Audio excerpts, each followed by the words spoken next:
Ladies and gentlemen, boys and girls, welcome back to another episode of Tony and Truckin. We're back in the great state of Wyoming. Last time, I believe we discovered all but 2 cities, so we're going to try to get those next 2.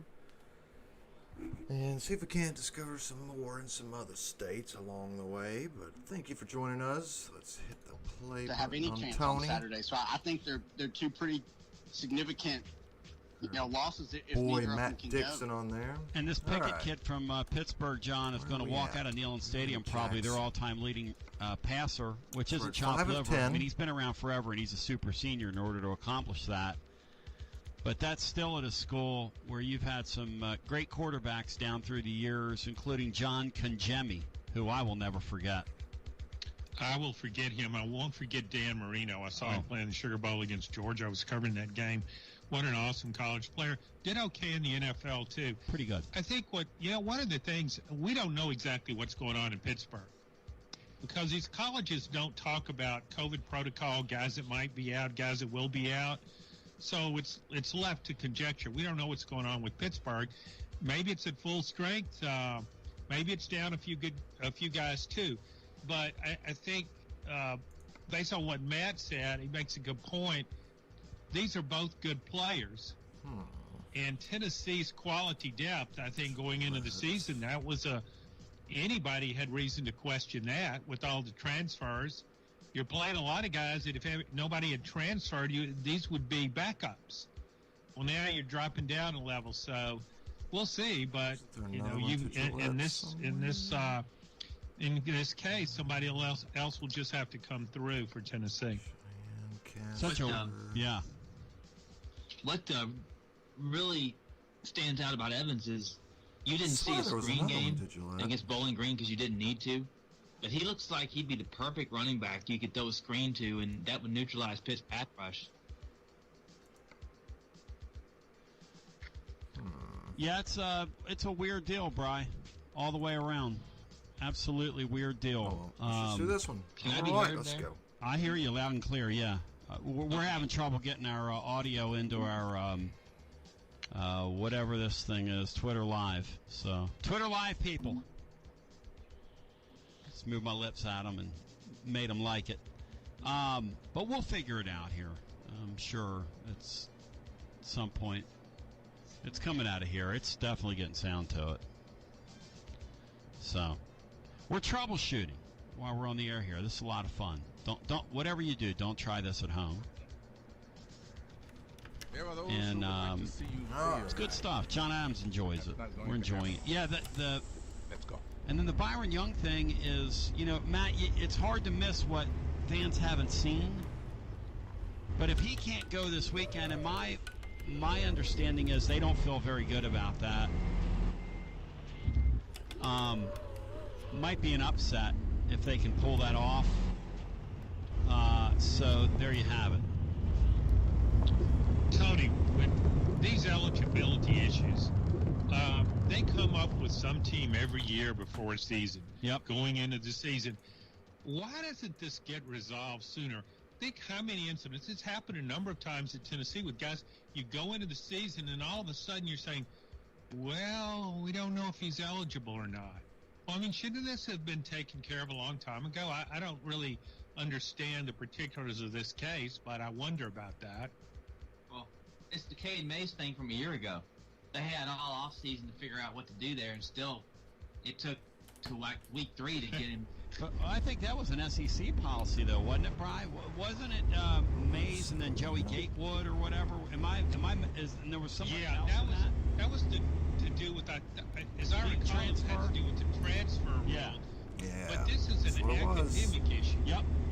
And JUCO guys transfer all the time. That's what they do. So to me, that's something that should be resolved as soon as they enroll. Pre-enrollment, in fact, it's resolved, and you know whether the guy will be eligible or not. Gosh. I think our vision of the NCAA and what it really is are 2 different things. Like, we think, those of us follow these sports, that the NCAA is some big, huge, palatial palace up in Indianapolis, Indiana, with hundreds and hundreds of people working there. And I think what we're going to find out at the end of the day is it's in this little office with a card table, and there's two people sitting there trying to do this stuff. Otherwise, how would they manage to be such a freaking mess? I mean, think about that. There's got to be a guy behind the curtain. Yes, I mean that's all there is. But you make a great point, though. I mean, Tennessee's had these bugaboos visit them and revisit them a few times. So you make a very good point on that, John. It could be somebody in the department of Tennessee that's screwed up. That doesn't. Well, look, I'm always in the mood. I'm always in the mood to blame them. But I don't think this is the case here. What happened with Byron Young, I believe, is some kind of. My understanding is that for a brief period of time, he was at one of those pop-up places, and just a couple weeks essentially, and they're going to dock Tennessee from that. These pop-up places that are now. God. You know, I'm not going to use the term like Bishop Sagamore because I don't know the full extent of it, but that's what's going on now. That Bishop Sagamore story is one of the greatest things ever. Sycamore? But I don't want to digress from the issue because now Tennessee, this really becomes a difficult task for them this weekend. If they don't have Evans and they don't have Young, this really becomes a difficult deal for them to deal with. Turn left. And then turn right. Well, it's already difficult enough. I mean, Tennessee's 3.5-point underdogs at home in a game. So, it's not like Tennessee should go out and win anyway. They're going to have to play really well to win. What do they do game plan-wise, Matt, differently, you think, without Tyon Evans? I mean, obviously, Smalls is going to get a bulk of the carries now, going to get a lot of the work. But Evans figured to be so dynamic just based on what we saw week one. Well, I guess you'll see some more Jalen Wright, who has great speed, but he only got a few carries in that Bowling Green game and wasn't great. Kept trying to bounce things outside. You might see some more jet sweeps. Okay. With a guy like Hyatt or maybe Jimmy Callaway. Hopefully going to reach. I do think you'll get the running backs $4 million in the passing game some this week. That kind of just falls just on Small. With 431 miles. I mean, it's a pretty significant, loss, but you also have to be ahead or be in the game and not fall behind. Says 686. Yeah, I'm going to go into the assumption here that those guys are not going to be there, which is not good. But it is what it is. And as John said, this COVID thing is so mysterious that if you're a sports gambler, you're almost better off waiting until after kickoff and betting in-game stuff right now with the way the virus is behaving, especially in parts of like the Southeast. And then what they're doing on some of these teams with the way they're treating vaccinated and unvaccinated players differently. And they're really creating a situation where it's very punitive on the unvaccinated. And I've already gotten some nasty emails in my email box for running a thing that Tennessee wants you to go get jabbed this weekend. People are upset with me for saying that Tennessee is setting up a site where they're giving out the vaccine or making the vaccine available at the football game. And hell, give them free admission if they take one right there. That offends you. I'm really sorry on behalf of Tennessee that they're doing that. I want to really apologize to you. I'm really sorry that we're not as informed as you are, and I know you're really informed. Oh, so Tony, get him.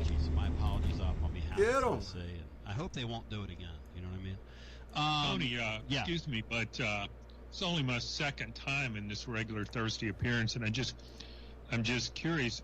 Are you sarcastic sometimes? I don't know. I don't know what I'm being, but I like the emails I'm getting from people who are telling me how to do what I do. For those of you that want to tell me how to do what I do, shut the hell up. I don't want to hear from you. I've done this long enough. I know what I'm doing. I know who I am. If you listen to me long enough, I will make you mad. I will make you angry. I will make you think. and I will give you food for thought coming from another direction. That's what we do here. I'm not here to, but to get angry with me because I ran something about UT and vaccinations. I mean, grow up is all I got to say to you. Grow up. Not everything goes your way. Thanks for reading. Thanks for reading. How are you with constructive criticism, Tony? Do you handle that pretty well? No, I will take constructive criticism. Okay. 865-200-5402. But usually when something starts out with, it's not your place. What's not my place? First of all, I'm talking about what the athletic department's doing, among a myriad of things that we're talking about what the athletic department's doing. I'm not the one having the vaccination center at the game. It's the athletic department. Anyway. When we come back, I want to ask John here, because we haven't really talked to him since this thing went down. His lasting thoughts of what we saw last Thursday against Bowling Green. His lasting thoughts. And if we see similar quarterback play made a circle in this game, what the hell? How long will Joe Milton go? Will he play the whole game? Will he play some of the game? What is going to happen there? We're going to talk about it. We continue 865-200-5402, and then we'll get some phone calls in as well. Again, I'm under the assumption that Tyon Evans is not going to go this week, and I'm under the assumption that Byron Young's not going to be there, and those are not good. Alumni Hall is your Tennessee shopping destination with the absolute best selection of gear. I'm talking the best stuff from amazing brands like Nike, Nike Golf, Champion, and more. Plus, Alumni Hall has great women's fashion and gear for the kids, too. And Alumni Hall offers 10% student and military discounts in store. Plus, you can shop online anytime from anywhere in the world at alumnihall.com. That's alumnihall.com. Alumni Hall, your go-to shopping destination for Tennessee gear. Miles. TB here for Cedar Bluff Plumbing, a live and local company that's been serving our area for over 32 years and counting, because every customer counts, and I mean no job is too small. Cedar Bluff Plumbing just voted #1 by City View magazine because multiple plumbing experts are on call to serve all your plumbing needs. Chances are there'll be a plumber in your area when you call, and they won't send some salesman to your house. You're going to get a high-character, trustworthy, highly trained plumber who will serve you. Not like some of these guys that look like they came off the set of America's Most Wanted. Cedar Bluff Plumbing is Basilio tested and approved, and will go the extra mile for you because Chucky Mack is a servant of the people and my consigliere to the throne, celebrating over 32 years of serving living volunteers. Cedar Bluff Plumbing. Call 588-4448. That's 588-4448. Cedar Bluff Plumbing. It's football time all over East Tennessee, and you don't want to cook. So for your next tailgate or football party, let Calhoun's handle the heavy lifting. Visit any of Calhoun's 9 East Tennessee locations on your way to the game and pick up a Calhoun's Feed 5 or Feed 10 family pack. You already know nothing goes better with football than Calhoun's world-famous barbecue. Now you can get the Calhoun's Feed 5 or Feed 10 family pack with amazing barbecue Calhoun's ribs. overrated, in my Calhoun's opinion. Feed 5 or Feed 10 family pack is a touchdown in a box. And now with Calhoun's barbecue, Calhoun's on the river, though. Nice environment. Smoky Mountain baked beans, and creamy coleslaw, and you're winning. Folks, Calhoun's even throws in the restaurants plates, napkins, and utensils for an easy-to-carry box. are in And the the best money part, making it's just under business. $6 And per unfortunately person for the restaurants, barbecue. Calhoun's Feed 5 or Feed 10 family pack is undefeated. food and waste now with is ribs huge and brisket deal, available so on Wednesdays. Call ahead and order any online chance a or restaurant from our gives convenient app, to and we'll have it cut ready and waiting a for Feed cost, 5 and Feed 10 family pack from Calhoun's. maximize their One of the profits. Copper Seller family of restaurants, Calhoun's. No. Eat local. Nope. Eat Nope. good. Don't care. Tony Not Basilio good. here Overrated. from my good friend Marcos Garza and your Garza Law Firm. Pretty jacked up that it's football time in Tennessee. How about you? Well, I still have word of a troubling development and what we can do about it. Because carpetbaggers remain in our area. Out-of-town law firms, carpetbaggers, have been swarming in the East Tennessee lately. Firms from Memphis, Chattanooga, Birmingham. They've stormed into our area. You've seen the ads on television. You've heard some of these new ads that are popping up on radio. Let me ask you a question. Wouldn't you rather do business with somebody that's live and local? A local law Wyoming firm, a right. true neighbor. Marcos Garza and my friends at Garza Law Firm are exactly that. These are your neighbors, your friends, our neighbors and friends. Support local causes year-round. Marcos Garza and the Garza Law Firm, always there for me when I have a need. For Fish Hospitality Pantry, and also our Machi Tailgate, just to name a couple of things. They're live and local. They're one of us. They're of our earth. The Garza Law Firm works to serve you professionally on criminal matters, injuries, and accident matters. The Garza Law Firm is here for you at GarzaLaw.com. And they will be for many, many years to come. Live, local, one of us, one of you. The Garza Law Firm. Let us help. Basilio for Smoothie King. And look who's showing up at Smoothie King these days. It's TK and TK Jr. The dynamic duo, looking better than ever. Great to be here and doing this delicious Smoothie King. Something I have been doing for going on 20 years. Drinking Smoothie King as a meal replacement helps me keep a leg up on food. I can still take Let your whole leg grow. Make you feel a little better about yourself. Bob taught me a lot of things, and one of them was eat healthy by drinking smoothie. Good nutrition never tastes so good, and it's easy to eat on the move. Just roll to the drive-thru and get your favorite Smoothie King. 2 peas in a pod. That's what you guys are. 330 miles. And SKFL. What a combination. Almost as good as the offerings right here at Smoothie King. Slim, fitness, wellness, and break time blends. Lean One, Gladiator, and the Hawk are all great choices for your different needs. Greek yogurt, paleo, keto, and peanut power plus. I absolutely love the vegan nutty super grain. Just look at these guns, Junior. Get over yourself, Pop. Smoothie King is what we're here to talk about. The new metabolism food smoothies are delicious and keep you going. Coffee smoothies. You need about $11,000 for this delivery. That's not too bad. Most popular choices on the menu. Thanks for the Smoothie King love, guys. Let's keep Tommy Boy Marine and his crew blending smoothies on Rocky Top for years to come. Delicious and nutritious. The healthy alternative to fast food. Say it with me, Kelly Duo. Smoothie King.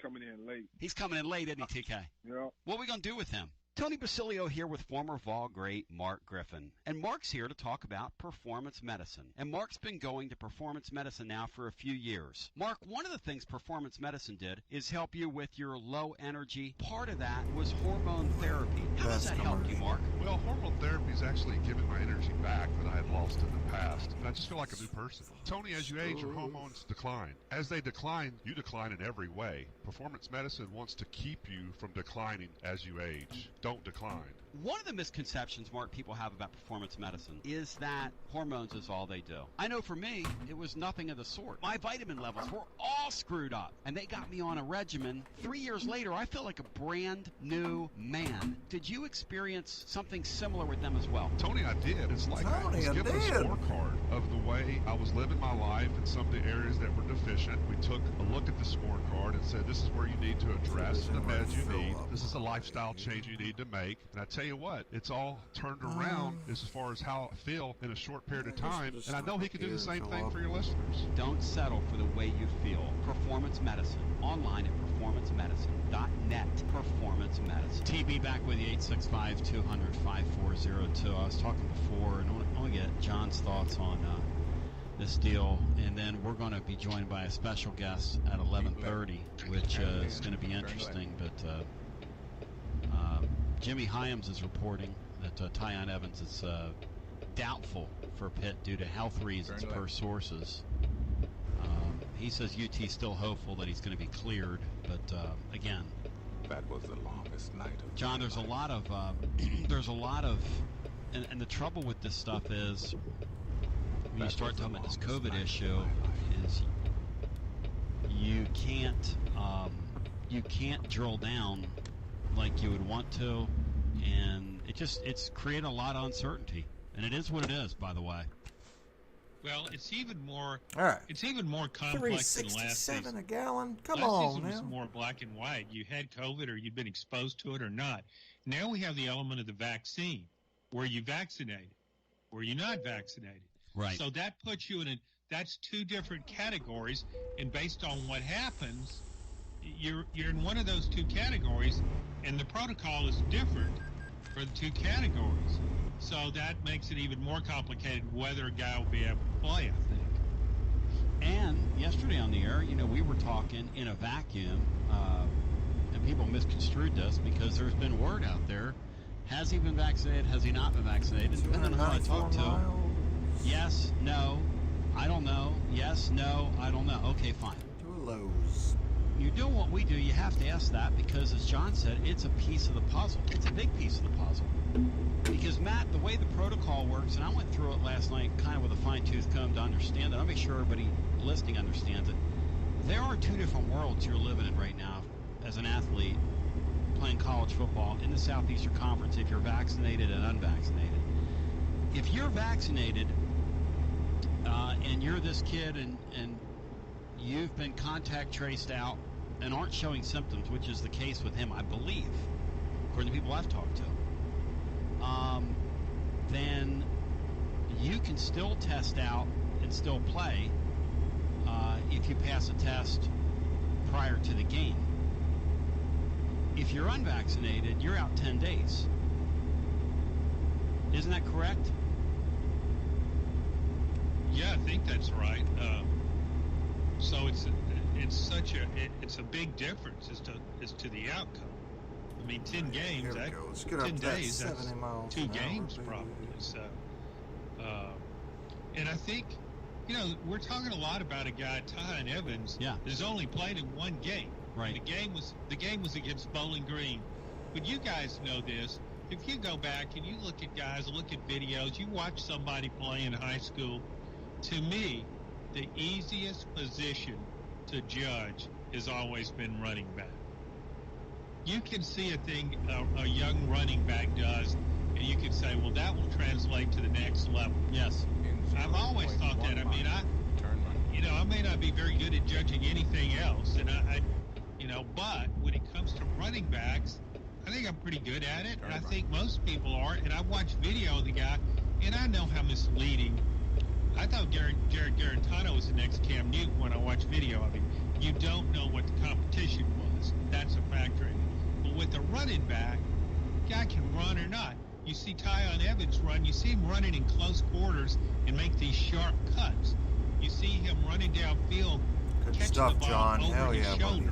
He's got the right build, kind of the prototypical college running back now. Compact enough, but fast. He can break tackles. I've heard he's a pretty good pass blocker, too. So, to me, he's just what you're looking for in running backs. And so even though this guy has only played one college game against an awful opponent, this could be a very big loss. It could be significant if he can play, then it could be a big factor in the game. Tremendous loss for Tennessee. And on the other side of things, and by the way, Scott Carter's going to join us. Let's get a couple phone calls in. And then when he joins, we'll jump in with him. But he's the AD up at ETSU, and he's incredible. He is incredible. Let's go to the phones and get our first call in. Hello and welcome into our first caller. Tony B. Hey, welcome in. Andy's been talking real bad about me, man, and y'all ain't even defending me at all, bro. Florida, I'm defending you, buddy. But you you guys have whom this weekend?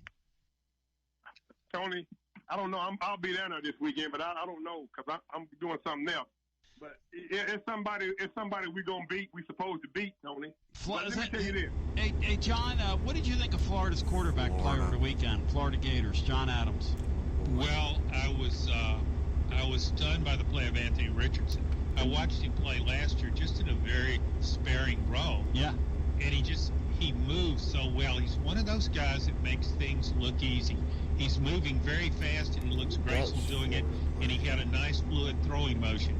So I really wondered about going into this season if he would challenge for the job. I know Emory Jones has some potential, and he's been around and all that good stuff. But when Anthony Richardson took off on that 73-yard touchdown pass, I'm like, hey, an Olympian just joined the party. I mean, he looked like a 400-meter runner in the Olympics. Nobody could catch him. I'm not sure anybody in the SEC can catch him once he gets going. That's what I said. And I told Brian that yesterday. And Tony B, I said he's going to play them both. I told you that too, Tony B. And you don't believe me. But how long can you play them both till you have a controversy? You can't do that. Emory Jones is going to pale in comparison to him, isn't he? You're right. Let me tell you something. It's already a controversy, Tony. It's already there. The way that young kid, man, excited that crowd, if he don't put that boy in there, they're going to fire Dan Mullins after the game, just right after the game. Just pack your stuff and you get out. I'm telling you. That's what's going to happen. I'm telling you. But you tell Andy, yes, we got to keep it rated PG. That's right. 13. Because he was talking a little trash, talking about he's going to unleash on me. He said he was going to unleash on me, Tony. And you said you going for the white guy. You ain't going for the black guy. And you brought race into it, which you always do when doing We've been told that Andy has a great job referencing one of our fellow podcast members. I said in the rat game, recent friendships the white guy's the underdog. Hey, that's not a racist thing to say. In the rap game, trying to hook Andy up with a rap coach. Andy thought he was the rap guy. You were going to smash him in the rap battle. And you said, Brian, I'm not going for the black guy. I'm doing the white guy. Well, I said I'm going for the underdog, the white guy. That's what I said. The underdog. I always go for the underdog. Hey, listen. You better leave Opie down there in Mayberry and tell him leave me alone. You better leave him down there in Mayberry. Wherever he's from, you better leave him down there. I'm gonna have him on one real bad. He's gonna be on one real bad. I'm looking forward to it.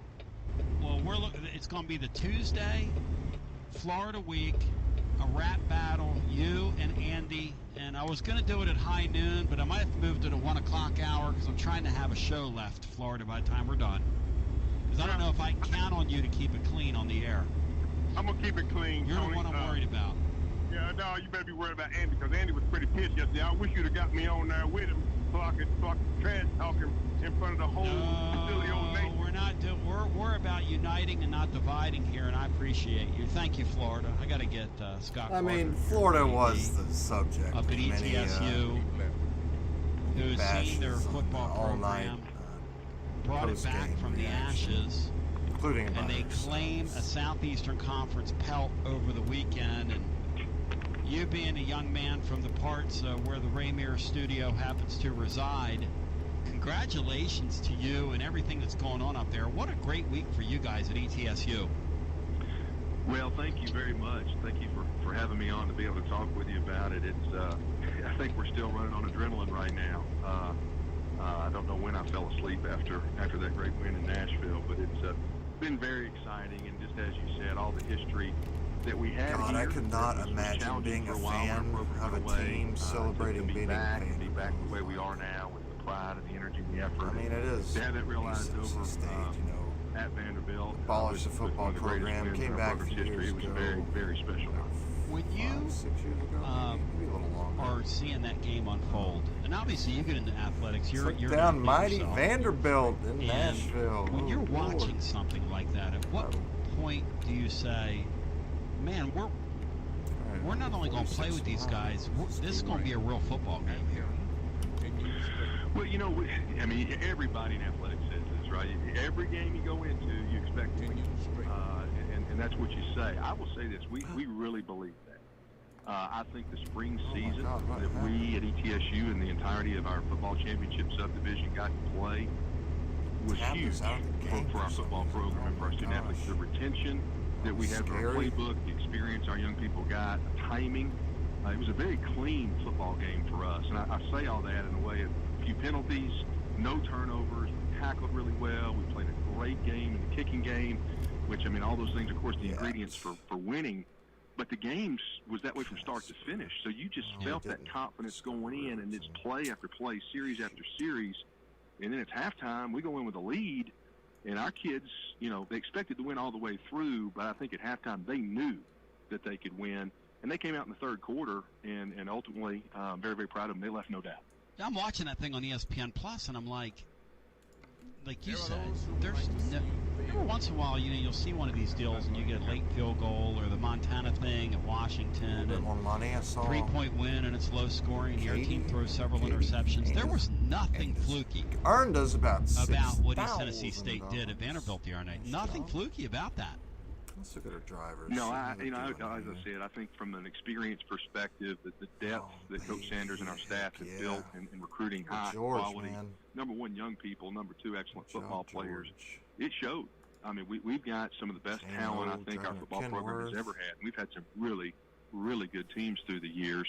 You called me an athlete. I don't consider myself amongst those guys. And we had some studs here back years ago, playoff teams and professional athletes, and I think we built it back to that point, obviously being seen on Saturday night. I mean, we've got an offensive line that I think averages close to 320 across, a tailback that has a chance to become our all-time leading rusher this year, and honestly a defense that everybody got to see our Saturday main night. hub, I would say. Stingy's probably not the right word. Two headquarters, one in Moab. And you having your lineage with the University of Tennessee and your history there, and seeing everything that Randy Sanders has been through in his career, the ups and downs, being jettisoned from here, all those things that go into a long-term coaching career. It's kind of like being in radio. You stay in radio long enough, you're going to have your days where you get your termination. You're going to have your days of joy and all things in between. It's like an Ecclesiastes life when you stick around in that profession long enough. That said, how good do you feel for him right now, just seeing this happen under his watch? It's euphoric. I mean, I've spoken to him about it. I mean, the sweaty hugs that we had after the game. And I'm really proud of the relationship he and I have, and that I have with all of my head coaches up here. We're just thankful for it very much. But I actually spoke with his wife about it a couple of days later, and he's been to that stadium many times, and I think come out victorious many times. I wouldn't want to speak for him, but I've got to feel like being the head coach, being the underdog like we were. I think this one is something he's going to savor, as we all will, for a long time. But for him, it's very special. I think the personal rivalry with Vanderbilt that you have, being a Tennessee person. But speaking of him, being from East Tennessee, being from Morristown, our defensive coordinator Billy Taylor's from Morristown, our offensive coordinator's from Johnson City. I'm from Knoxville. I mean, we've got East Tennessee. It's not just our name. I mean, it's so much of what we're built on. We've got young men in the football program from all over the Southeast, all over the country, but the core is from right here at home, and we take great pride representing those words, East Tennessee. What's the reaction been from the community? Overwhelming. The phone has we had a great season ticket base anyway, but we're really excited about our home opener this Saturday at 7:30, hosting UVA-wise here. It's been 34 years. This puts it in perspective, Tony. It's been 34 years since we had a win like this over an FBS opponent. Wasn't even called FBS back then. In 1987, we beat North Carolina State. And our defensive coordinator now, I think, was the captain of that team 34 years ago. But this puts it in perspective. You talked about where our program has come. 7 years ago, we were ordering helmets to restart the program. So to call this a victory for our ages, we can't dwell on it because everybody's going to come now looking to knock us off, and that's the great thing about football. It doesn't matter what you did yesterday; it's what you got to do today and tomorrow. But this one is extraordinarily special, and will go down, the first time in 34 years since we had the opportunity to beat NC State. And I think these young men will be talking about this when they're grandfathers. You being a football guy and having that background and having played at that level, what is it about what's going on right now that has allowed 6 such upsets to happen last weekend? There will be more upsets coming because there will be more of these games are going to be played. And there were a couple other really close calls as well. I mean, a top 20 team got beat last weekend. This is not fluky stuff. And again, East Tennessee State went to Vanderbilt and didn't beat them on a last-second field goal. Vanderbilt didn't fumble the ball 10 times. They beat them up. I mean, if you saw any of the game, you know what I'm talking about. There was nothing fluky about that. One complaint I do have about Wyoming is a lot of spots where it is levels where we're seeing this kind of parity. Well, you said it. I mean, I think the word parity is the right word. I mean, Division I ball is Division I ball. I mean, as whatever everybody says, your opponent's on scholarship too. Really the only difference is they get 85, we get 63. So, the bigger schools, as they're called, doesn't necessarily mean enrollment. They've got, 22 extra scholarship players, basically a full platoon on offense and defense more. But I do think the parity is there. I mentioned it, the spring season, I think has been a big deal. If I'm not mistaken, in 2019, when you look back pre-COVID, the last real normal season that we had, there were only 9 upsets, FCS over FBS, the entire season. This past weekend, as you said, there were 6. So there's a lot more opportunities throughout this year to maybe be one of the greatest years ever in the way of that parity and competitiveness. But it's great football. 2007. Great pageantry, great tradition. I read an article today. Don't let anybody tell a young person that's looking at this level of football that it's any less than anything else. It's very special, and very thankful we were to play our part, not just going toe to toe, but really fighting in a weight class. We're hoping that can produce that great memory and hopefully more for the future. Well, I wanted to get you on today and celebrate, and I appreciate you doing that on short notice because I know you've had a crazy week there. On the way out, if folks want to get up there and check you guys out, because the Vols play at noon, and if folks want to make the drive up, check you guys out, or in your community, how do they do so? Give them the pitch here. Yeah, absolutely. I mean, we've got, Knoxville, I'm a living, breathing version of it. We've got a ton of alumni in Knoxville, so those of you all listening, thank you for your support. Come back to the alma mater. If you haven't been back up here, our campus is extraordinary underneath the leadership of our president, Dr. Brian Nolan. Our stadium, we're going to try to put 9,000 or 10,000 people in there. Awesome. It seats just under 8,000 on a regular seating capacity, but we do standing room only. It is an awesome atmosphere. You can get our tickets at 423-439-3878, or you can go to etsutickets.com and come enjoy. Come back home. Come to the alma mater. If you're thinking about coming here to be a student, we'd love to have you. We're here to serve East Tennessee and our region, and I tell people there's a lot more athletes like me and like others that have the ability to play Division I ball. Maybe not at that SEC level, but I know we proved the other day we can play with anybody, and we're looking for the best and the brightest to be ETSU Buccaneers. And God bless you and your family, Scott. Thanks, man. I appreciate it. Enjoy it. Thanks for having me on. Go Bucks. Yes, sir. Congratulations to you. And, John, there's no denying that that's a great story. I mean, we saw them the last 15 years, 20 years ago, whatever it was, be disbanded. And then they put a team back 7 years ago. They're buying helmets, and they trucked Vanderbilt over the weekend. Trucked them.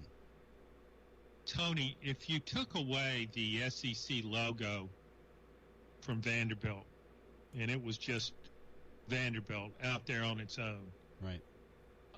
It has less potential for a good football program than ETSU does. ETSU is a really growing school. I'm not talking just about the football program. It's a place where people like to live there. I think you can recruit to it. Randy Sanders has always been a good recruiter. Yep. If I were buying stock in football programs, and if you eliminate the SEC affiliation, I would say, I want some ETSU stock, and I'm getting rid of whatever Vanderbilt stock I have.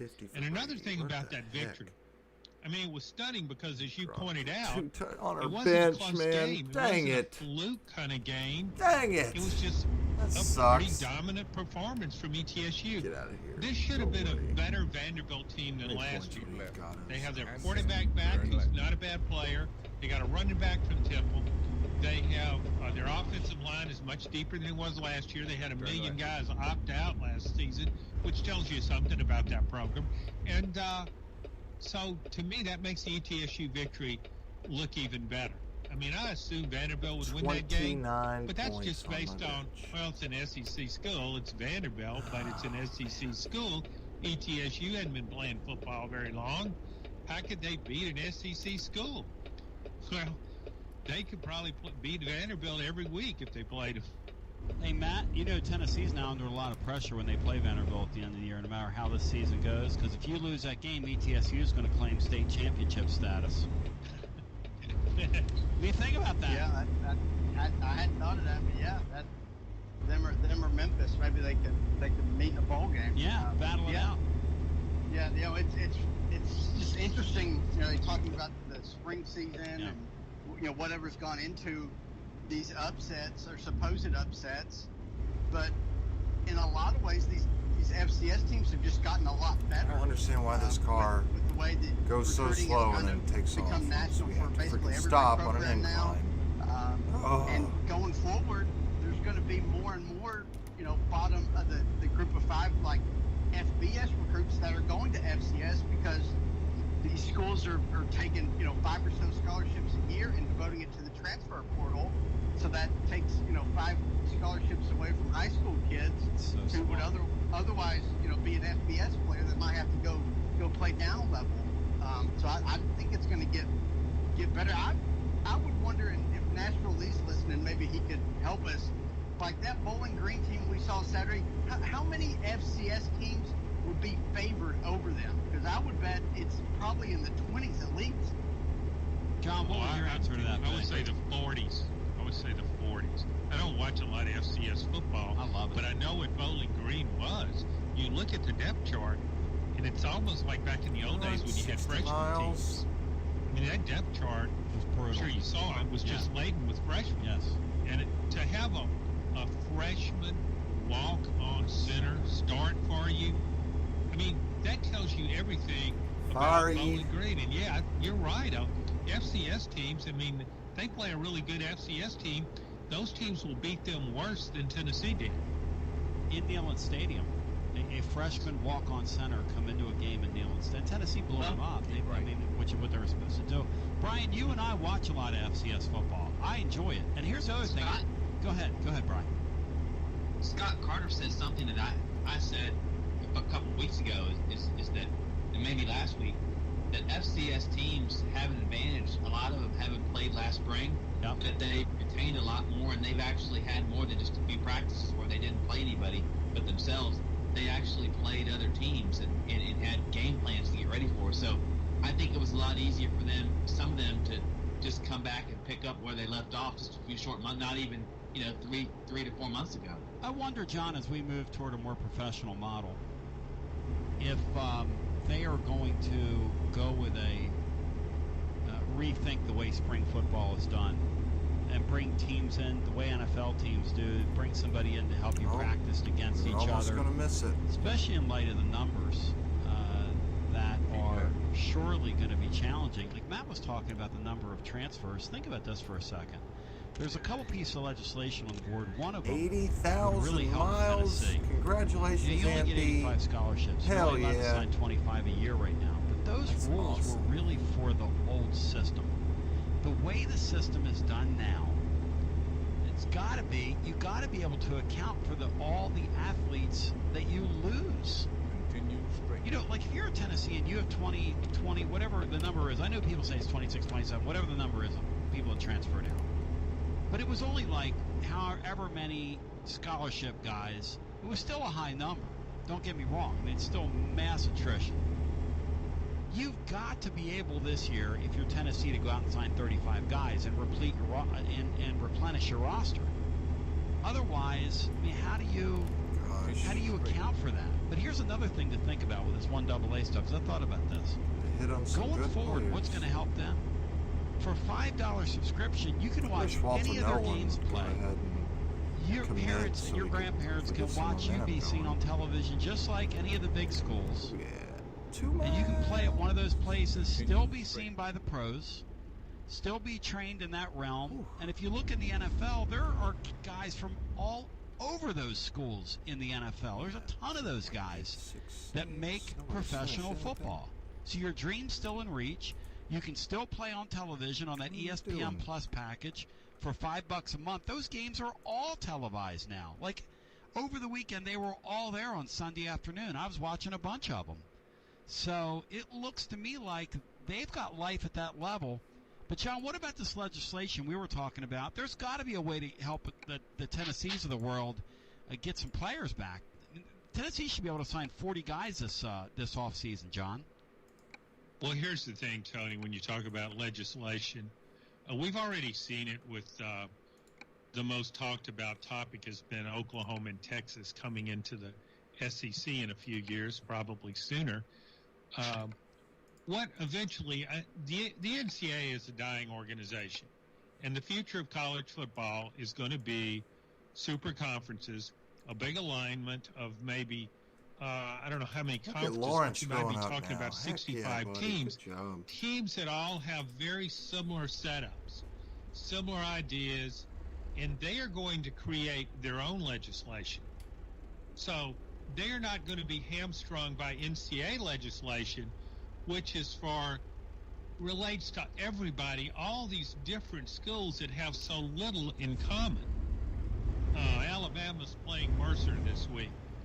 I mean, how much do you think the athletic goals at Mercer are similar to Alabama's? And I know you can have upsets. I know you can have competitive games with those teams. But I'm talking about from a broader perspective, how these schools just really don't have that much in common. Do you think they're as interested in creating a great volleyball program, soccer program, all these other programs? That's what these major college programs are being asked to do.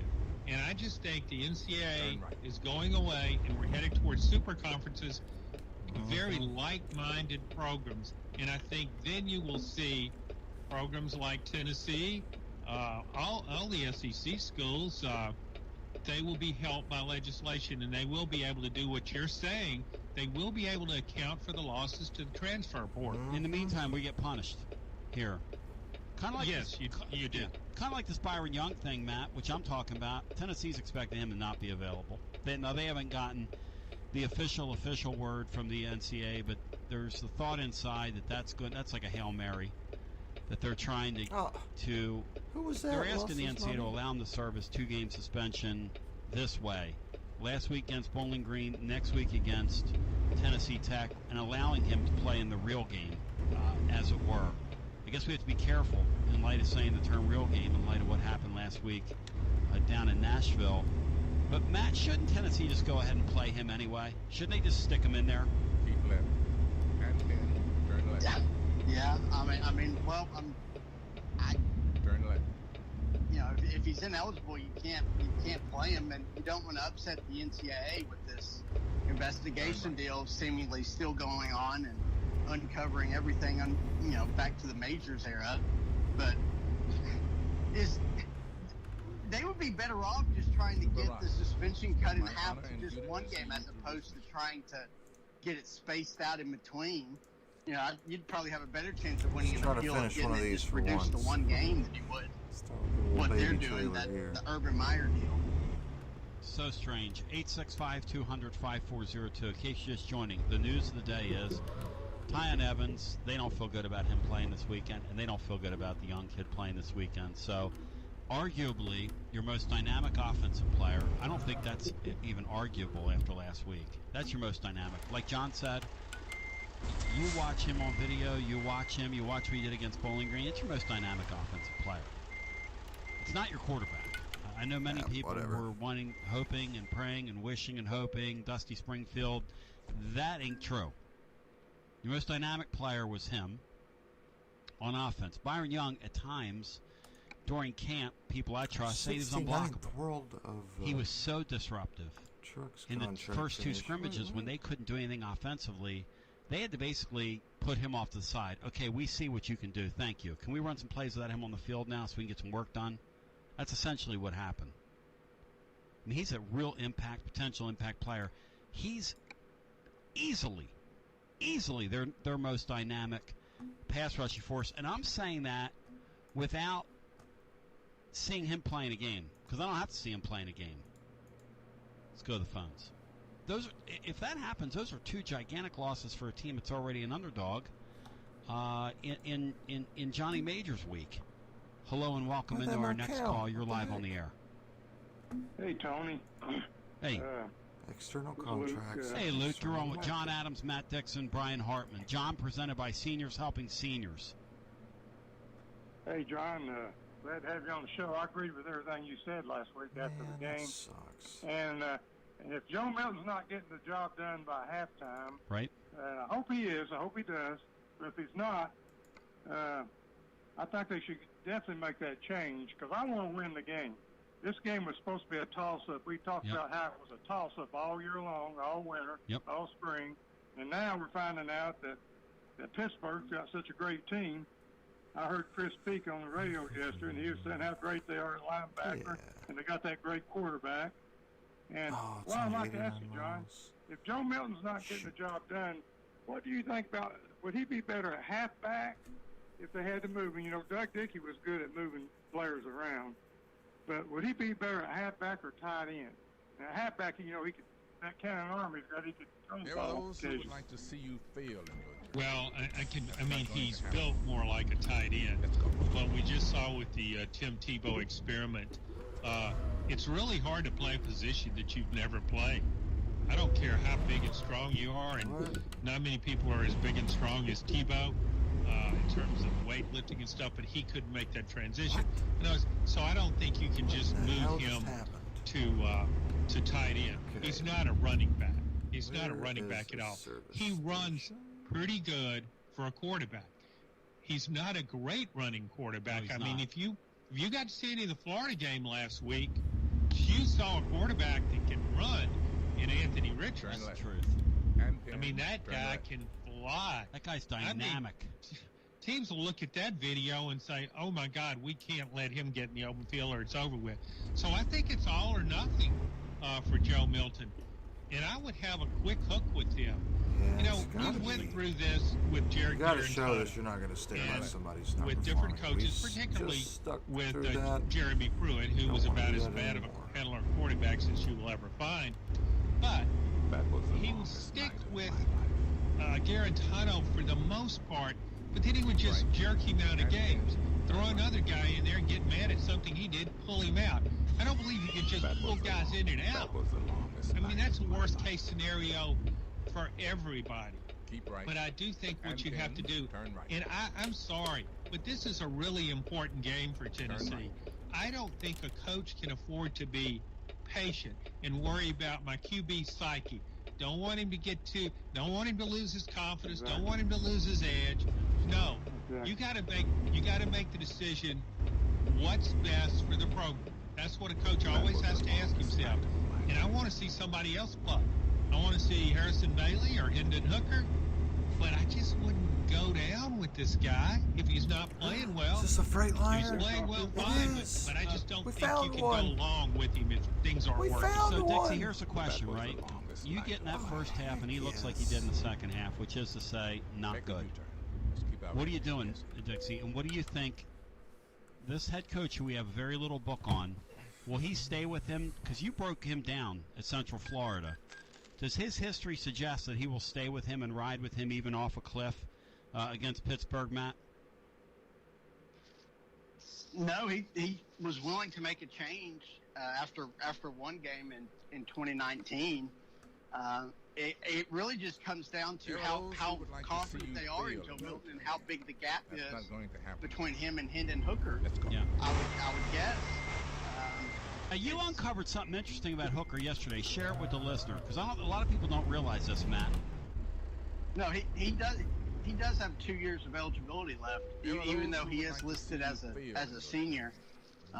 Which is kind of there's 3 players on the team that are listed as seniors who actually have 2 years of eligibility left. The linebacker from Texas and the kicker from USC too, which is weird. But he does have 2 years of eligibility left, which I think I said on the postgame show that this was his only year. Right. We all assume that. I assume that. Yes.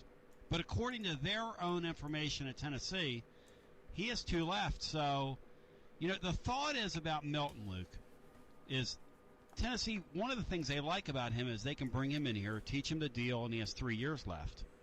But then you get into a point where you didn't look good against Bowling Green. In fact, you look like the guy that was at Michigan, and we're not casting aspersions on him. We're just calling it like we see it here. And we're not jumping to conclusions because it was one game.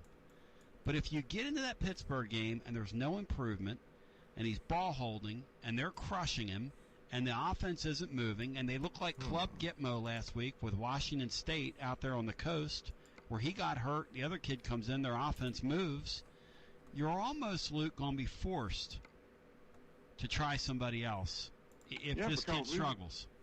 Yeah, we want to win the game. I would think. I would think.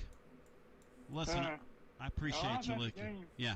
I was at the game in 1983 when Johnny Majors was coach, and it was raining that day. Uh-oh. And they beat the crap out of Pittsburgh. Beat the crap out of it. It was like 24-3. No, yes. Not a fan of I don't want to lose this game. That's the main thing. I want to win the game. Lukey, thank you. You're the man. It's a game we need. It's a game we need. I feel you. And what we're gonna do is take some calls on the other side, 865-200-5402. I want to hear from you. Do you agree with what was just said about the quarterback situation heading into this game? It's nothing personal. More after this. Adam Buckles is your Medicare specialist, your go-to guy when it comes to Medicare and your Medicare needs. If you're 65 and over or on disability, you owe it to yourself to call Adam Buckles. Adam is licensed all over the Southeast to handle your Medicare needs. Adam is a VFL to the core and wants to help you find the right plan for you. Look, there are many options to choose from. Even if you're already on Medicare, Adam might just have a better plan for your needs. So take it from TB. Call Adam Buckles at 423-213-7655. That's 423-213-7655. But don't just take it from me. Take it from Titans B. Call Adam Buckles. He's my good Christian friend, and he'll take real good care of you. When you need an enhancer or two for your Medicare, call Adam Buckles. 423-213-7655. That's 423-213-7655. Tony Basilio here from my good friend Marcos Garza in your Garza Law Firm. Pretty jacked up that it's football time in Tennessee. How about you? Well, I still have word of a troubling development and what we can do about it. Because carpetbaggers remain in our area. Out-of-town law firms, carpetbaggers, have been swarming in the East Tennessee lately. Firms from Memphis, Chattanooga, Birmingham, they've stormed into our area. You've seen the ads on television. You've heard some of these new ads that are popping up on radio. Let me ask you a question. Wouldn't you rather do business with somebody that's live and local? A local law firm? You know, a true neighbor. Marcos Garza and my friends at your Garza Law Firm are exactly that. These are your neighbors, your friends, our neighbors and friends. Support local causes year-round. Marcos Garza and the Garza Law Firm, always there for me when I have a need. For Fish Hospitality Pantry and also our Machi Tailgate. Just to name a couple of things. They're live and local. They're one of us. They're of our earth. The Garza Law Firm works to serve you professionally on criminal matters, injuries, and accident matters. The Garza Law Firm is here for you at GarzaLaw.com. And they will be for many, many years to come. Live, local, one of us, one of you. The Garza Law Firm. Let us help.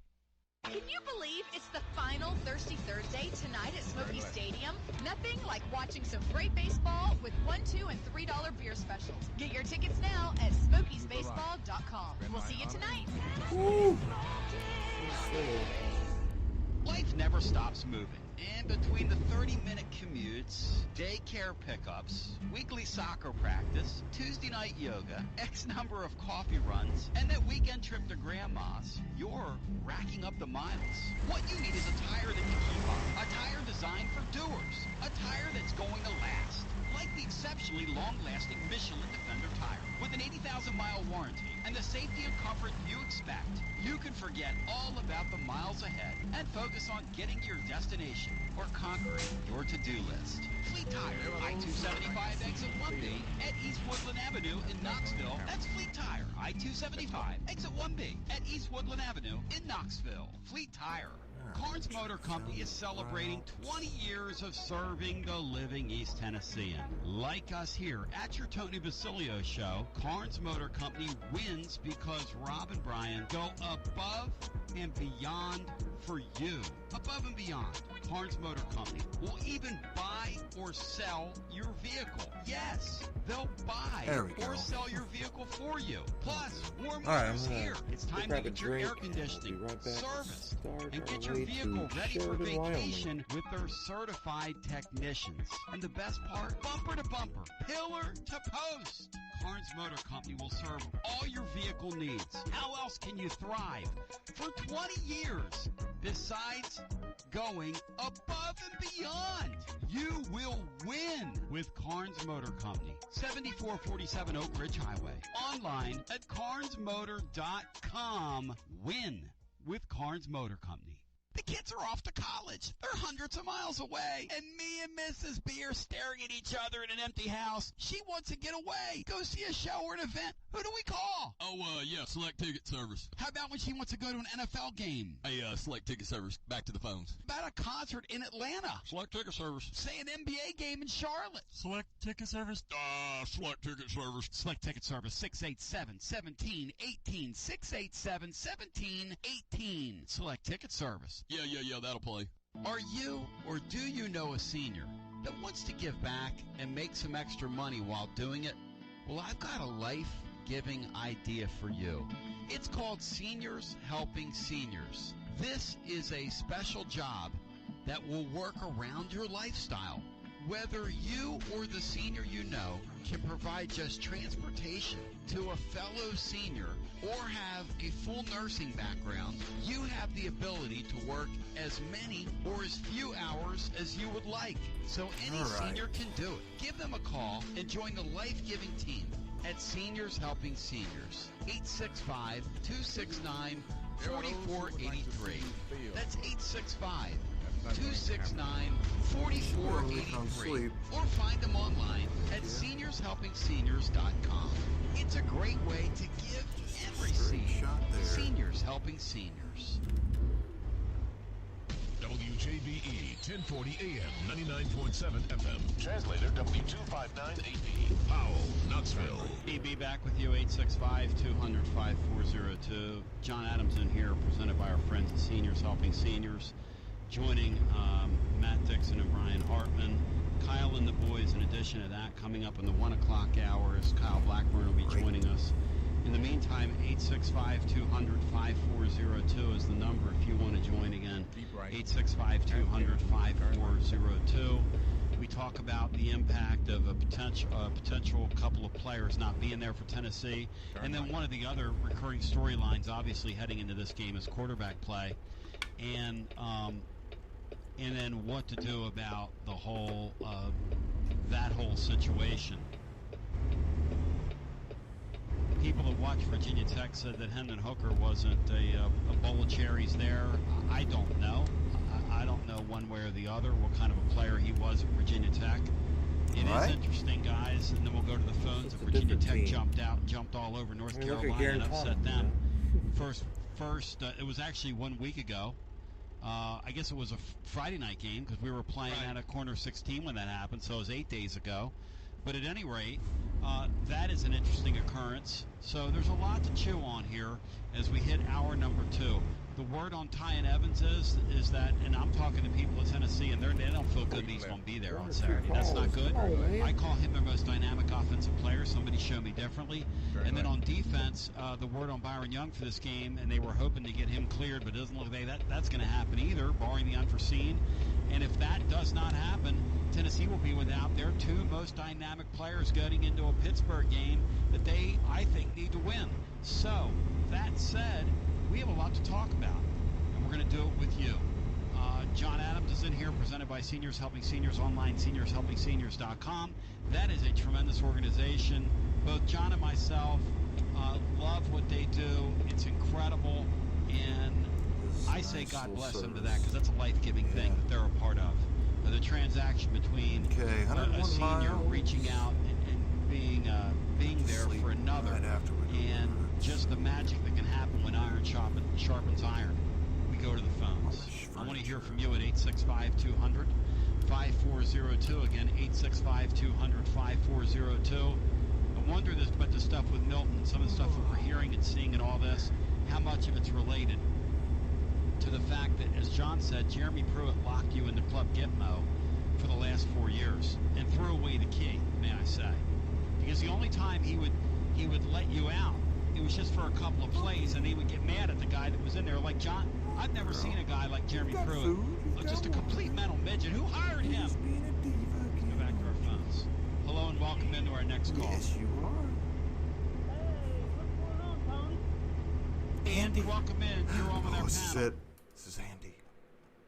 I heard Florida, man. Hey, Florida, let me tell you something. Now, what do you think about Joe Milton this week, Andy? Is he going to play better?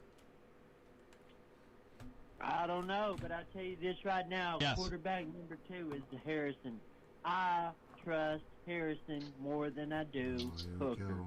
I mean, if they want to play Hinton and Hooker second, I'm all for that. I support it, but Harrison has shown me more than Hooker in the orange and white game.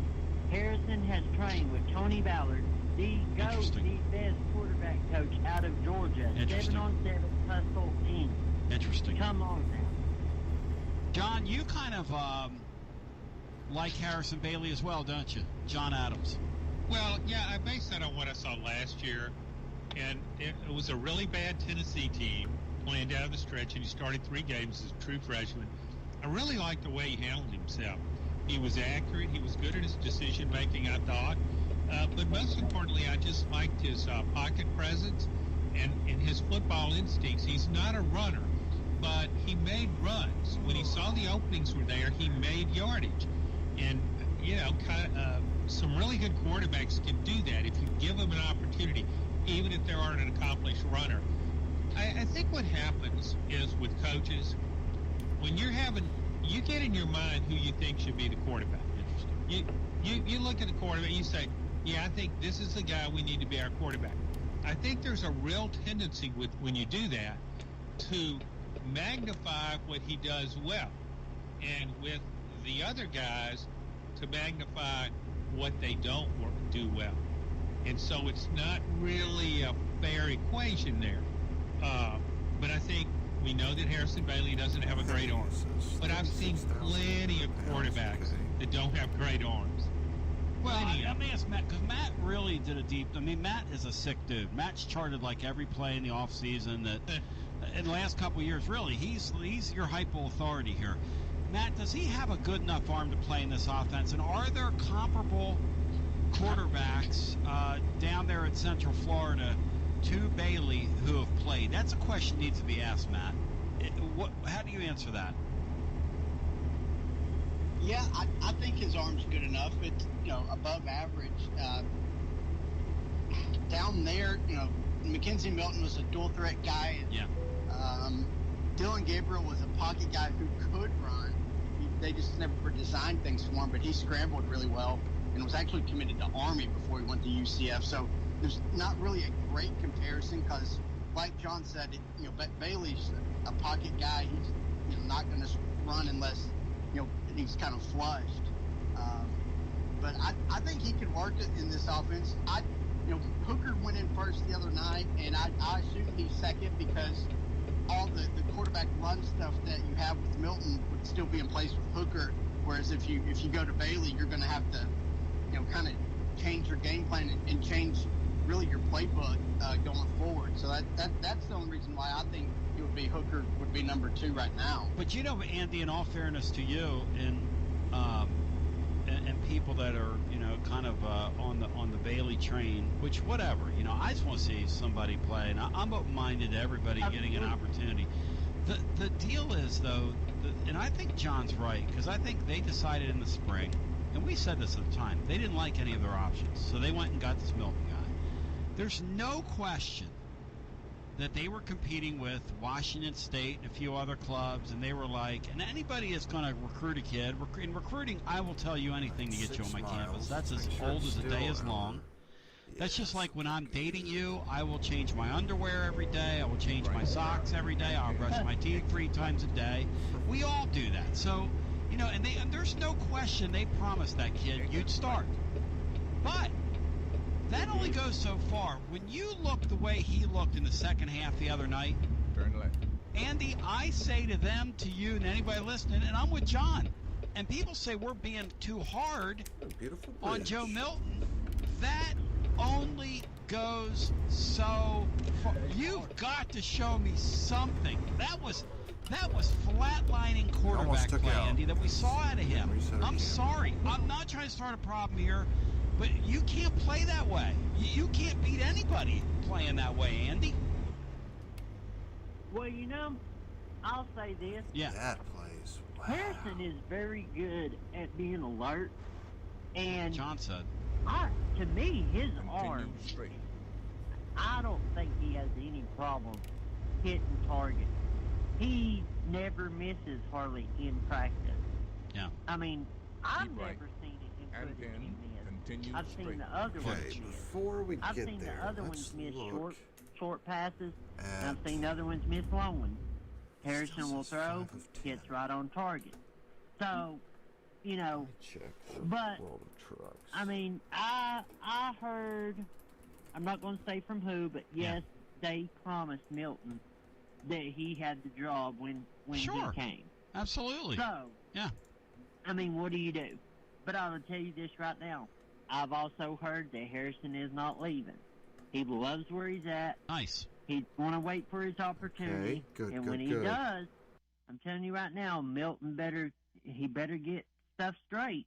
Because he don't, and Harrison takes over, it's Harrison. He ain't going. He's going to be in there. Andy, one of the questions we're asking today is, and I throw this at you, how quickly would you? I would say to this kid, look, you got to play better in the first half. If they go out in the first half and he does a 2 of 11, one of those deals, and it's all out of sync and discombobulated, then they have to change. You got to make a change, right? You can't just ride him the whole game here and go off a cliff, can you? No.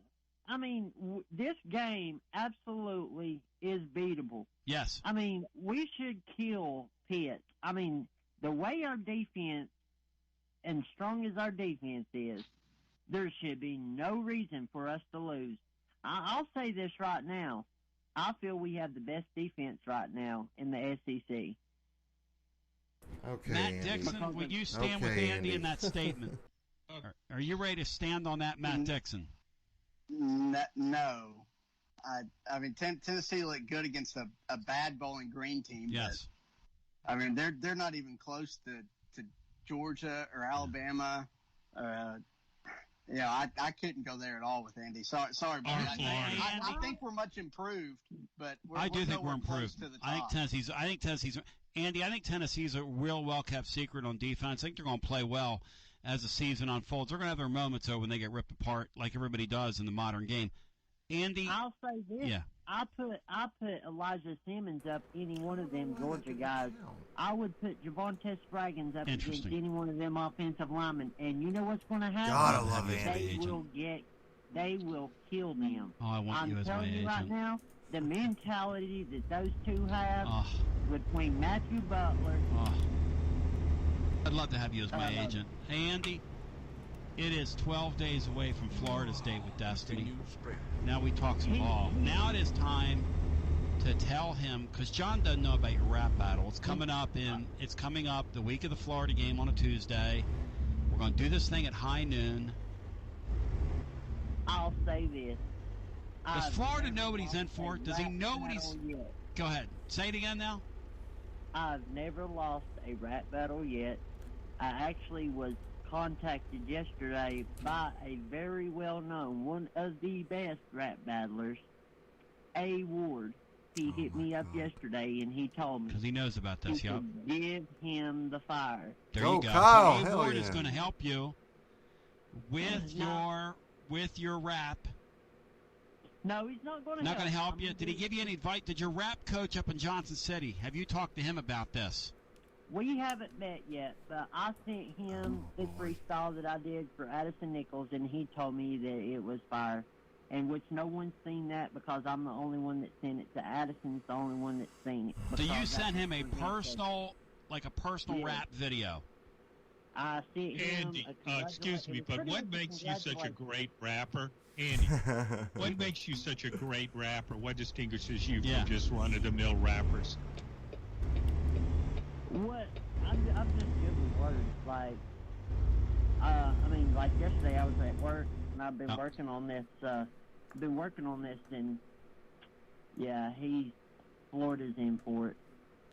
I could give you a taste of something right now, just a little bit of a taste. Maybe. Give me like 2 lines. Keep it clean. I'll give you some beatbox. Here we go. I'm gonna give you something in 4/4 time. Here we go. Florida, you want that smoke? Guess what, boy? I want all that smoke. You think you're gonna come and get me? You ain't gonna come and get me. I'm gonna hit you in the throat, and then I'm gonna make you choke. guess what? We know you like Dan Mullen's wife. I'm sorry, you ain't gonna never get his wife. She's just nasty. We're gonna bring the nasty. Tennessee's gonna bring the nasty. Thank you, Andy. Great stuff. Incredible. Andy, that was one of the best raps I've ever heard. Okay. That's John's Knoxville News Sun, presented by our friends at Seniors Only Seniors. Oh, John. Andy dropping knowledge on Florida right there. He worked Dan Mullen's wife in there and rhymed it with Dan Mullen's wife, which was next level. Hello and welcome into our next caller. He rhymed choke with chokes. Hello and welcome into our next caller. You're live on the air. Hi. Dan Mullen's wife with Dan Mullen's wife. Tommy. Hey, appreciate you being there. Right. This is Evolved Historian. Hello, historian. Oh, Tom Mattingly! Oh, I thought that was calling on the regular with Mattingly. Matt. What's up? Are we doing Coach Majors today, or was that yesterday? Well, we're doing anybody that has a story can drop it and drop knowledge on us. I was going to ask John for a story, you for a story. It's Johnny Majors Week. We're going to do it on Friday as well. Let Vino celebrate. This is kind of an all-week celebration. Over at tclub.team, I've got a bunch of submissions in of people telling personal stories and interactions with Coach Majors. John, did Majors like you? No. Very few coaches like me. Mattingly, would you concur with that Majors was not an Adams fan? Oh, I can't speak for Majors. John will have to do that on his own. Oh. Did he like you better than Fulmer, John? Count again. Yeah, he liked me better than Fulmer liked me, yes. Okay. Mr. Mattingly, when I say Johnny Majors to you, not working, man. Do you have a recollection or two that you'd care to share? Oh, there are all kinds of recollections. This is the Vol historian Tom Mattingly, y'all. My wife and I were in Lynchburg one day having lunch with Johnny Major's mother, and at the famous eatery there, and Mrs. Bobo's family-style cooking place, and we were walking through town, and Mrs. Majors noticed that they had torn down 8 or 9 trees in the cemetery and just went ballistic about it.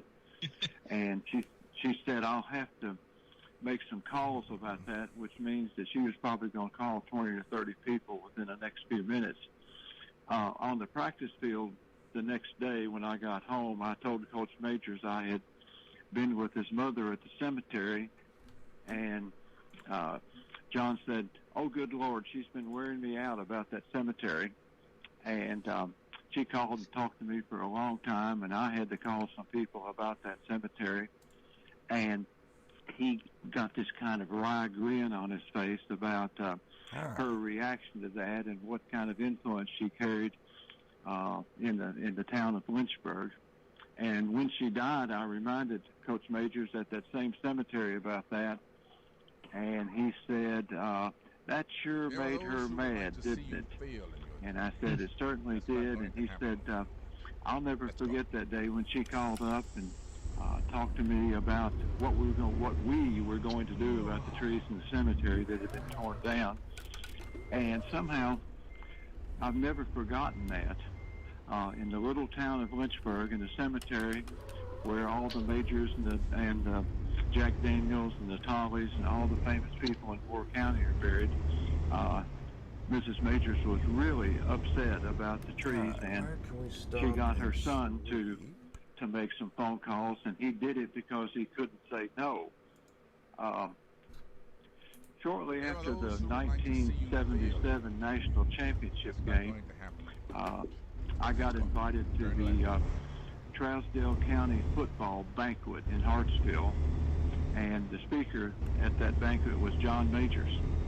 And he had known Coach Satterfield over there. He and his father both had known Coach Satterfield in Hartsville, and it's a very prominent high school program. And he was there with a national championship ring on in the cafeteria at Trousdale County High School, one of those cafeterias that seems to be dominant in high schools in Tennessee with the circular table and the circular chairs attached to the table with what we call fried chicken and green beans and mashed potatoes fare. And there he was with a national championship ring in a town of 2,500 people in Middle Tennessee at the football banquet. It didn't hurt that there were two major prospects from 1977. Come on. Reggie Harper and Donnie Oldham, both of whom came to UT, both of whom have made all-conference. Reggie in the SEC and Donnie Oldham in the OVC. And Coach Majors looked like the most comfortable man in the room sitting there.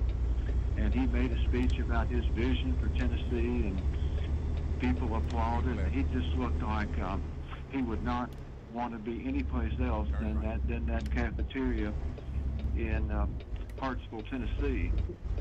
On the plane back from Memphis, 2 days after he resigned as head coach, those of us on staff sat in the back of the plane. But Coach Majors came back and shook every hand from about the last 20 rows all the way back, and told us how much he appreciated us, and told us how he enjoyed working with us and all this kind of stuff. And he gave me a book, You Can Go Home Again. He had written it with Ben Bird of the Knoxville Journal, and he autographed it and brought me over to his office, autographed the book, showed me all his memorabilia on the wall, and it was just a fascinating experience. The last thing is, about 2 weeks before he died, on a Sunday afternoon, the phone rang, and it was Coach Majors. He was driving somewhere on I-40 between Knoxville and Nashville, and I could hear the trucks going by and hear car horns honking. And he said, I just wanted to talk to you for a minute. I'm on my way to Nashville. And we had a very pleasant half-hour conversation, probably somewhere between Cookeville and Carthage. And somehow, those are the things I remember about him.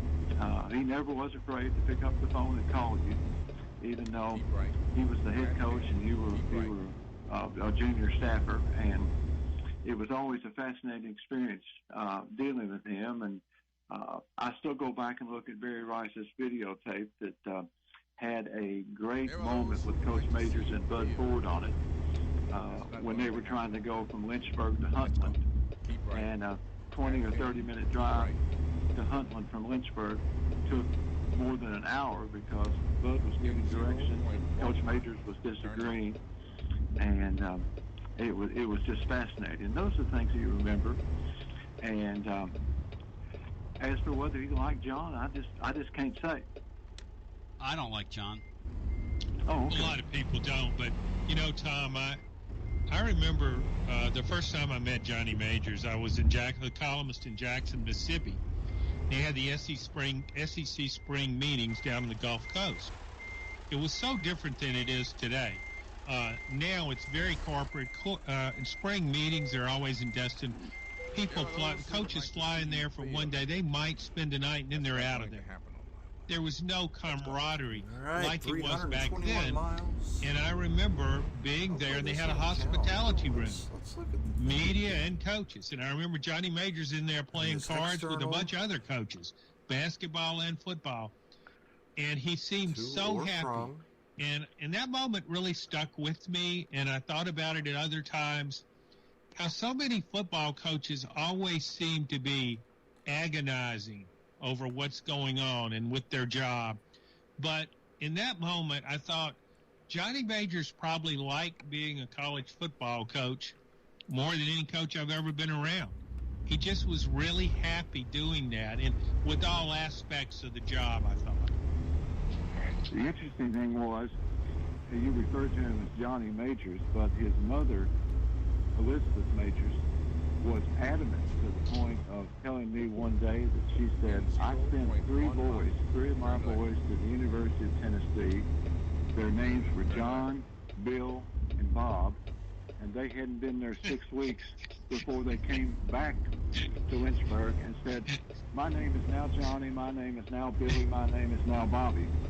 And if you go back and look at the old newspapers, I think the new Sentinel, in his first game as a player, identified him as Johnny Majors. But I think the Journal may have recognized him as John Majors, and that's always been an interesting aspect because he was adamant that their names were John, Bill, and Bob, and somehow the UT publicity machine went into operation and they became Johnny, Billy, and Bobby.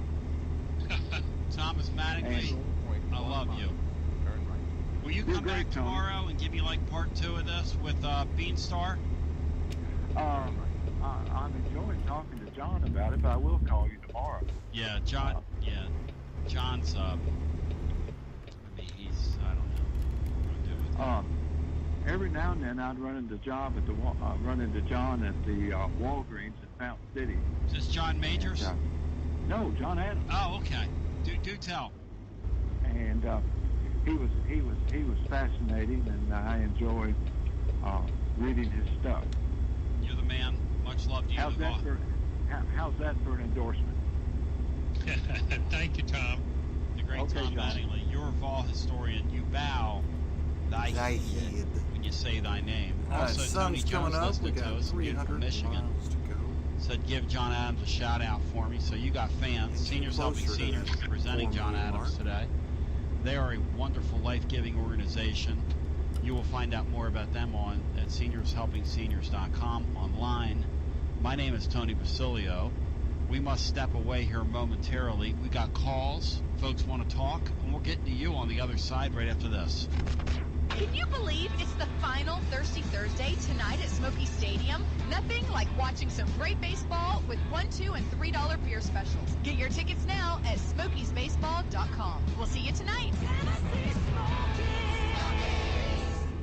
Maintenance managers, project managers, purchasing agents, machine shop owners, and engineers. Listen up.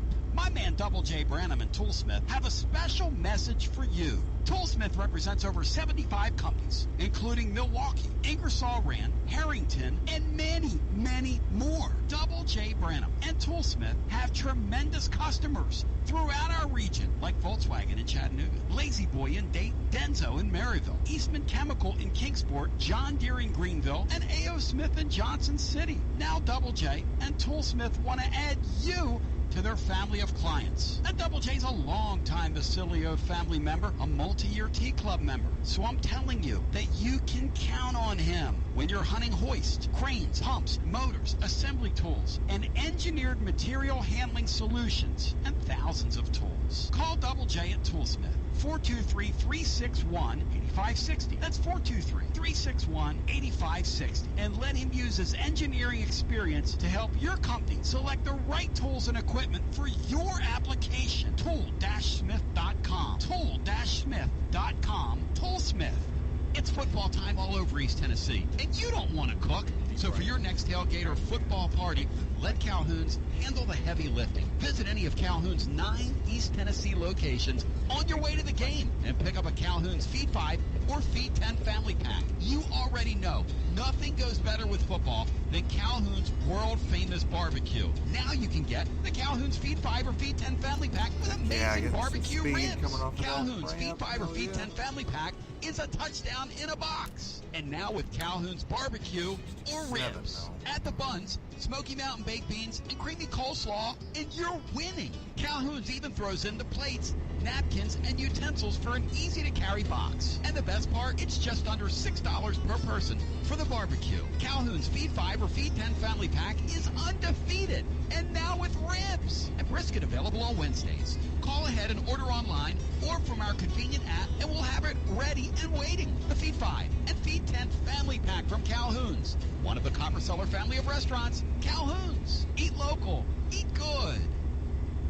Everyone's workplace is changing, and Office Furniture Outfitters is here to help you roll with the changes. Whether you're moving your office, rearranging, or setting up a new office at home or wherever, OFO has what you need.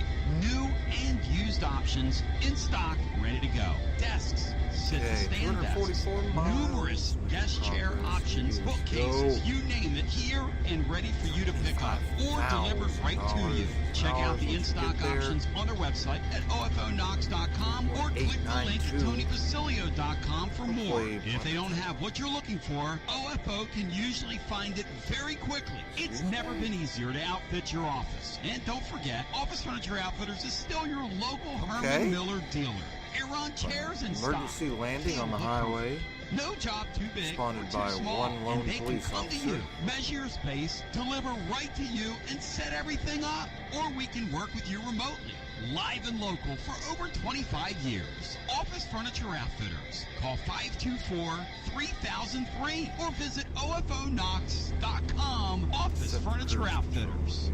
The Knoxville real estate market is moving faster than Josh Heupel's offense. And Knoxville Real Estate Group has a game plan to help you stay in the game. If you're looking to make a move now or 6 months from now, if you know or think you're moving, get in the game now. Don't throw a Hail Mary. Knoxville Real Estate Group has the coaches to help you win. We're joined by our coaching staff, Shay Bain, Tanja Doty, and Steve Doty. Things are really heating up in our market. Yes, they are, Tony. And like Josh Heupel, we have to call the right plays quickly. How about it, Shay? Whether you're buying a house or selling a house, you've got to make a quick call. Knoxville Real Estate Group is here to coach you through the experience to maximize your investment on both ends of the deal. We love winning games for our clients. At Knoxville Real Estate Group, we've been doing that for over 16 years. We have the playbook to help you score. You tell them, Tanja. The bottom line is we're homeowners just like you. We're part of this community. We're the hometown team. When we see you around town, we want to see you with that winning smile. Rates are crazy, so you can buy more house for your money. And Johnny Majors, my favorite, said, attack, attack, attack. And at Knoxville Real Estate Group, we stay on top of the market, put together a game day strategy, and are always ready to make scrimmage line adjustments for your offensive advantage. For a home team victory, Knoxville Real Estate Group Definitely is know the how to winning read an call ad in today's super fast real estate market. Online at knoxvillerealestategroup.com.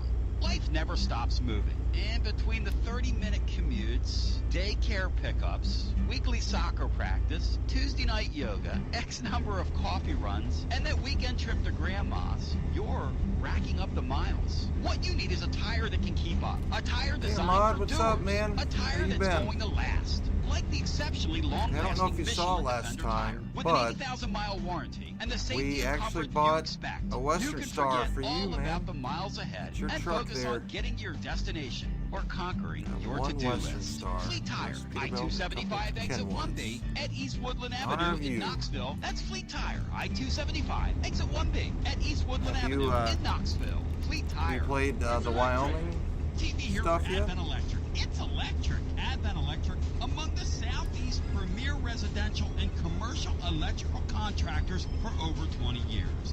You'll recognize our work. Places like Neyland Stadium and Thompson Boling Yeah, Arena, that's why we bought Knoxville the Convention Western Center, Star, and the because that's what your Sunsphere. drive From is, right? wiring a downtown high-rise to installing a new fixture at your family's home. At Advent Electric, no job is too big or too small.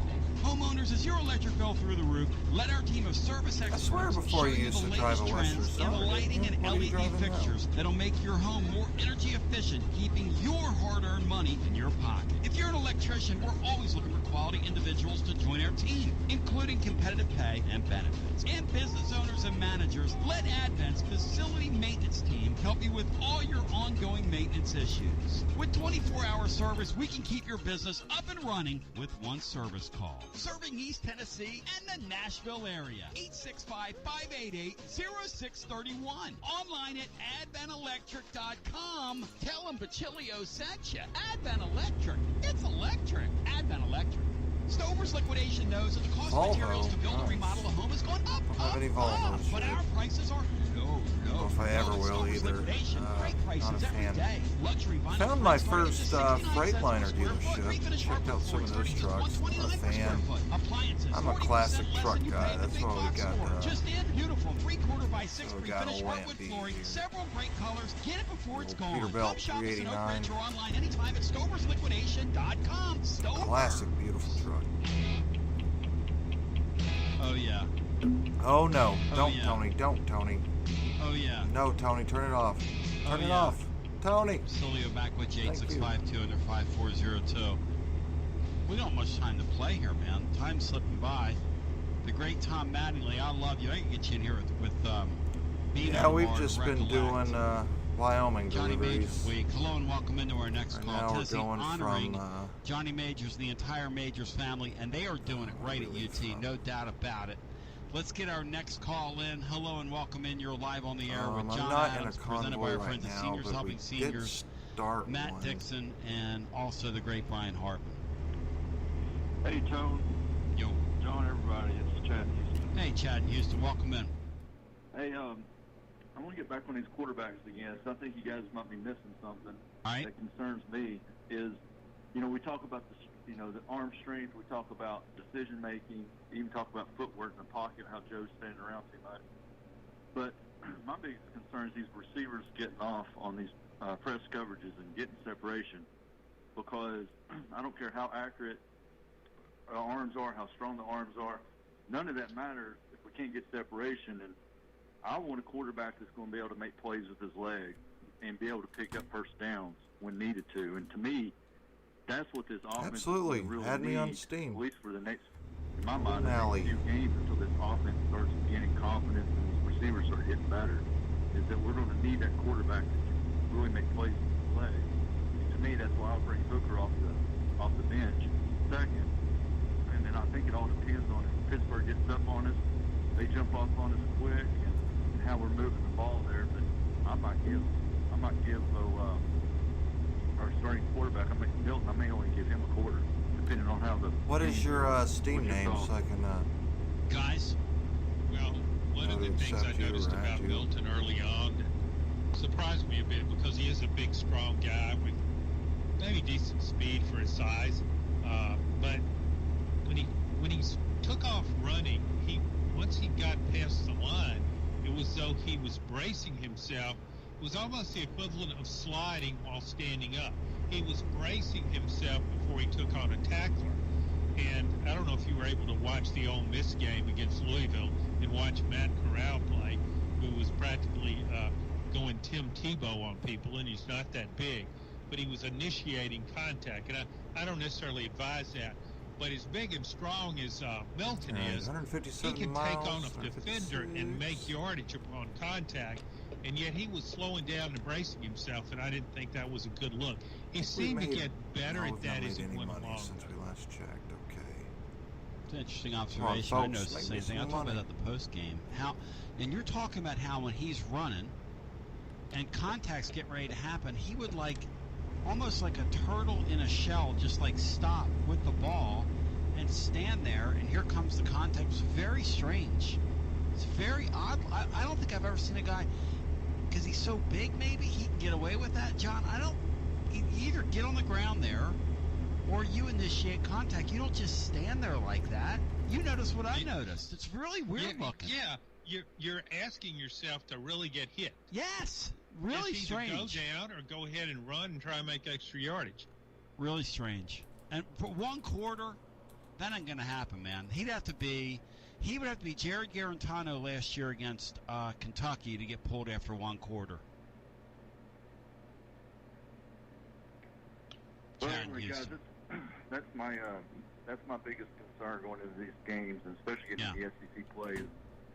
Into our offense starts clicking, our quarterback's going to have to start helping us out, take pressure off these wide receivers, and vice versa. The receivers are going to break off the routes and take pressure off the quarterback. So I think that's going to be the number one thing I'm looking for. But this is going to help me understand more about our coaching staff and whether or not they're going to let things play out like Rod likes to do, or if they're going to take action and go with our second, third string quarterbacks if we need to. Anyway, so it's North America. I'm not currently in a convoy, though. I'm just give us an idea of what we got based on the decision making. Yeah, I looked up your. Thank you. Much love, much appreciation, Chad in Houston. Let's get our next call in. Tony Basilio show on a Thursday. John Adams, Knoxville News Sentinel, joining, along with Matt Dixon, Brian Hartman. Yours truly. Hello, welcome in. Hey, Tony, it's Jake. How you doing, Jake in Memphis. Good to hear your voice, my friend. Good to talk with you, man. I wanted to call in because yesterday I called in and y'all gave me a really good history lesson. Yeah. In regards to the transition from Majors to Fulmer. I kind of wanted another one today, if you don't mind, just because we're obviously in a time of rebuilding. We are nowhere near the program that we aspire to be, and from all accounts, again, Majors was a little bit before my time, but from everything I've read and everything that I've heard from you and your callers, he really helped rebuild this program and bring it to a point where it was a very, a lot of people gave him credit for the success that Ulmer had with his players. And I guess my question is, when did it start to turn for Majors, and when could you see that we were beginning to have a program that was becoming elite and becoming a program that could compete with anybody, especially with anybody in the SEC? And I want to know that in regards to what can we look for now when we're back in that process rebuilding. When can we start seeing the turn that Majors had? John, how do you answer that? Well, one thing you have to remember about Johnny Majors is that he is one of the great building coaches in college football history. One of the best ever. To me, right up there with Bill Snyder, who did such a tremendous job at Kansas State, taking over a program that had been at death's door for many years and building it into a winning program. Johnny Majors, before he ever went to Pittsburgh, he won 8 games in 1971 at Iowa State.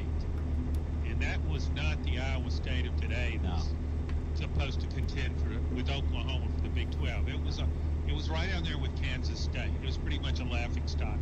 And I remember I interviewed him about that when he came into the SEC.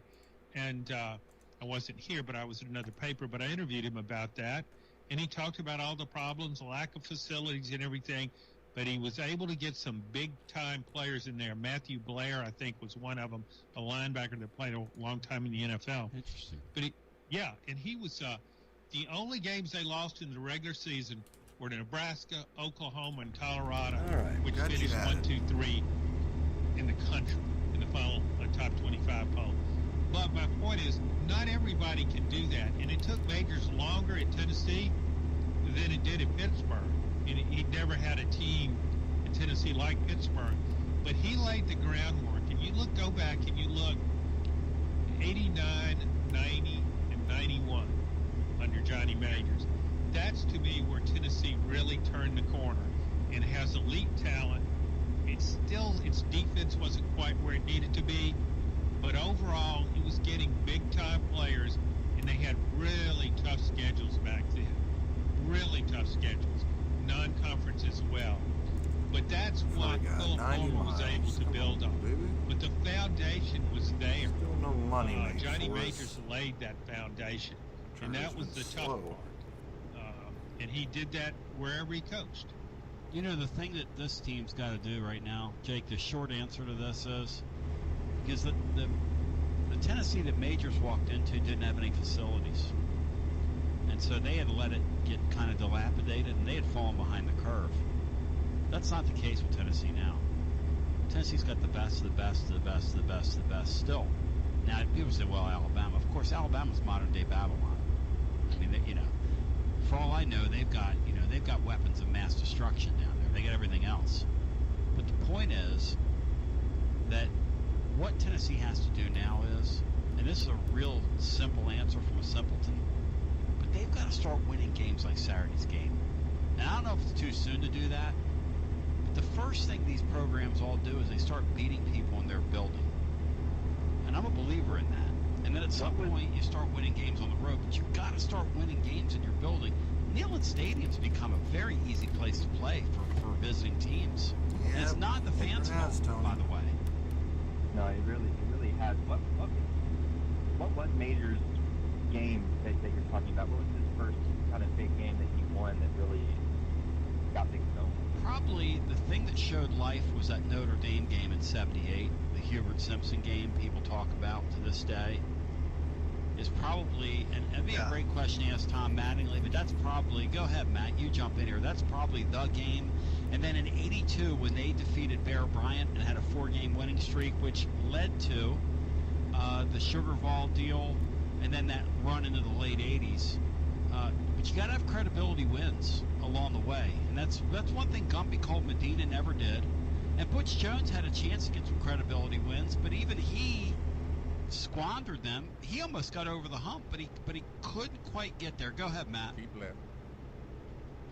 I was actually just going to echo what you said, that Notre Dame game in the late 70s is kind of the big one, and then that World's Fair Bama game is the huge one that led to that turnaround in '85. The thing about 41 miles, is 40 what he did then, he would have gotten fired after 3 or 4 years. Today, just the way he was about 500 through 4 or 5 years. It took a pretty long time to rebuild it. It's, you know, in a lot of ways, Jim Harbaugh is eerily similar to Johnny Majors right now. It's so true. But it took Majors forever to rebuild the thing, but he did do it, and I just never can discount that he left a national championship program to come rebuild Tennessee. Like he chose to do that. He could have stayed up there and won 2 or 3 more titles. It's incredible, and I think it's really kind of ironic that College Game Day is at Iowa State this weekend for the first time. When we have the Johnny Majors Classic, I've kind of quit watching game. I quit watching Game Day, but I kind of hope they at least kind of mention him at some point during their show. That's such a good stick, Matt. That's good. Yeah, it really is. It's very ironic. And just kind of building off of what Matt said, you talk about the facilities that Majors had when he first came to Tennessee. What is the tougher situation? Was it Majors coming in, or is it Heupel coming in now? Who had the tougher spot as far as starting a rebuild?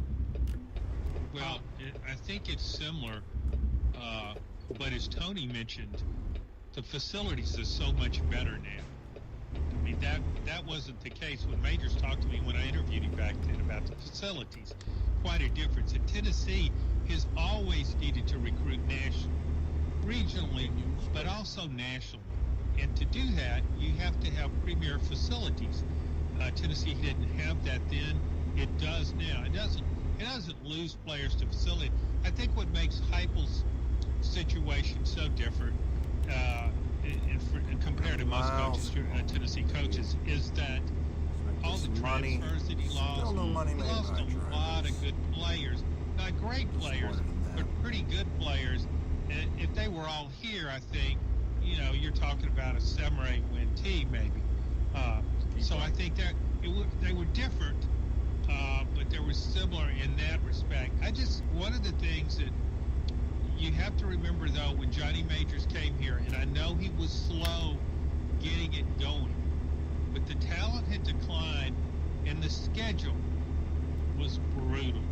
I mean, he started off, he was playing Notre Dame, Southern Cal. I'm looking at a guide here. I mean, he opened 2 straight seasons playing Georgia and Southern Cal.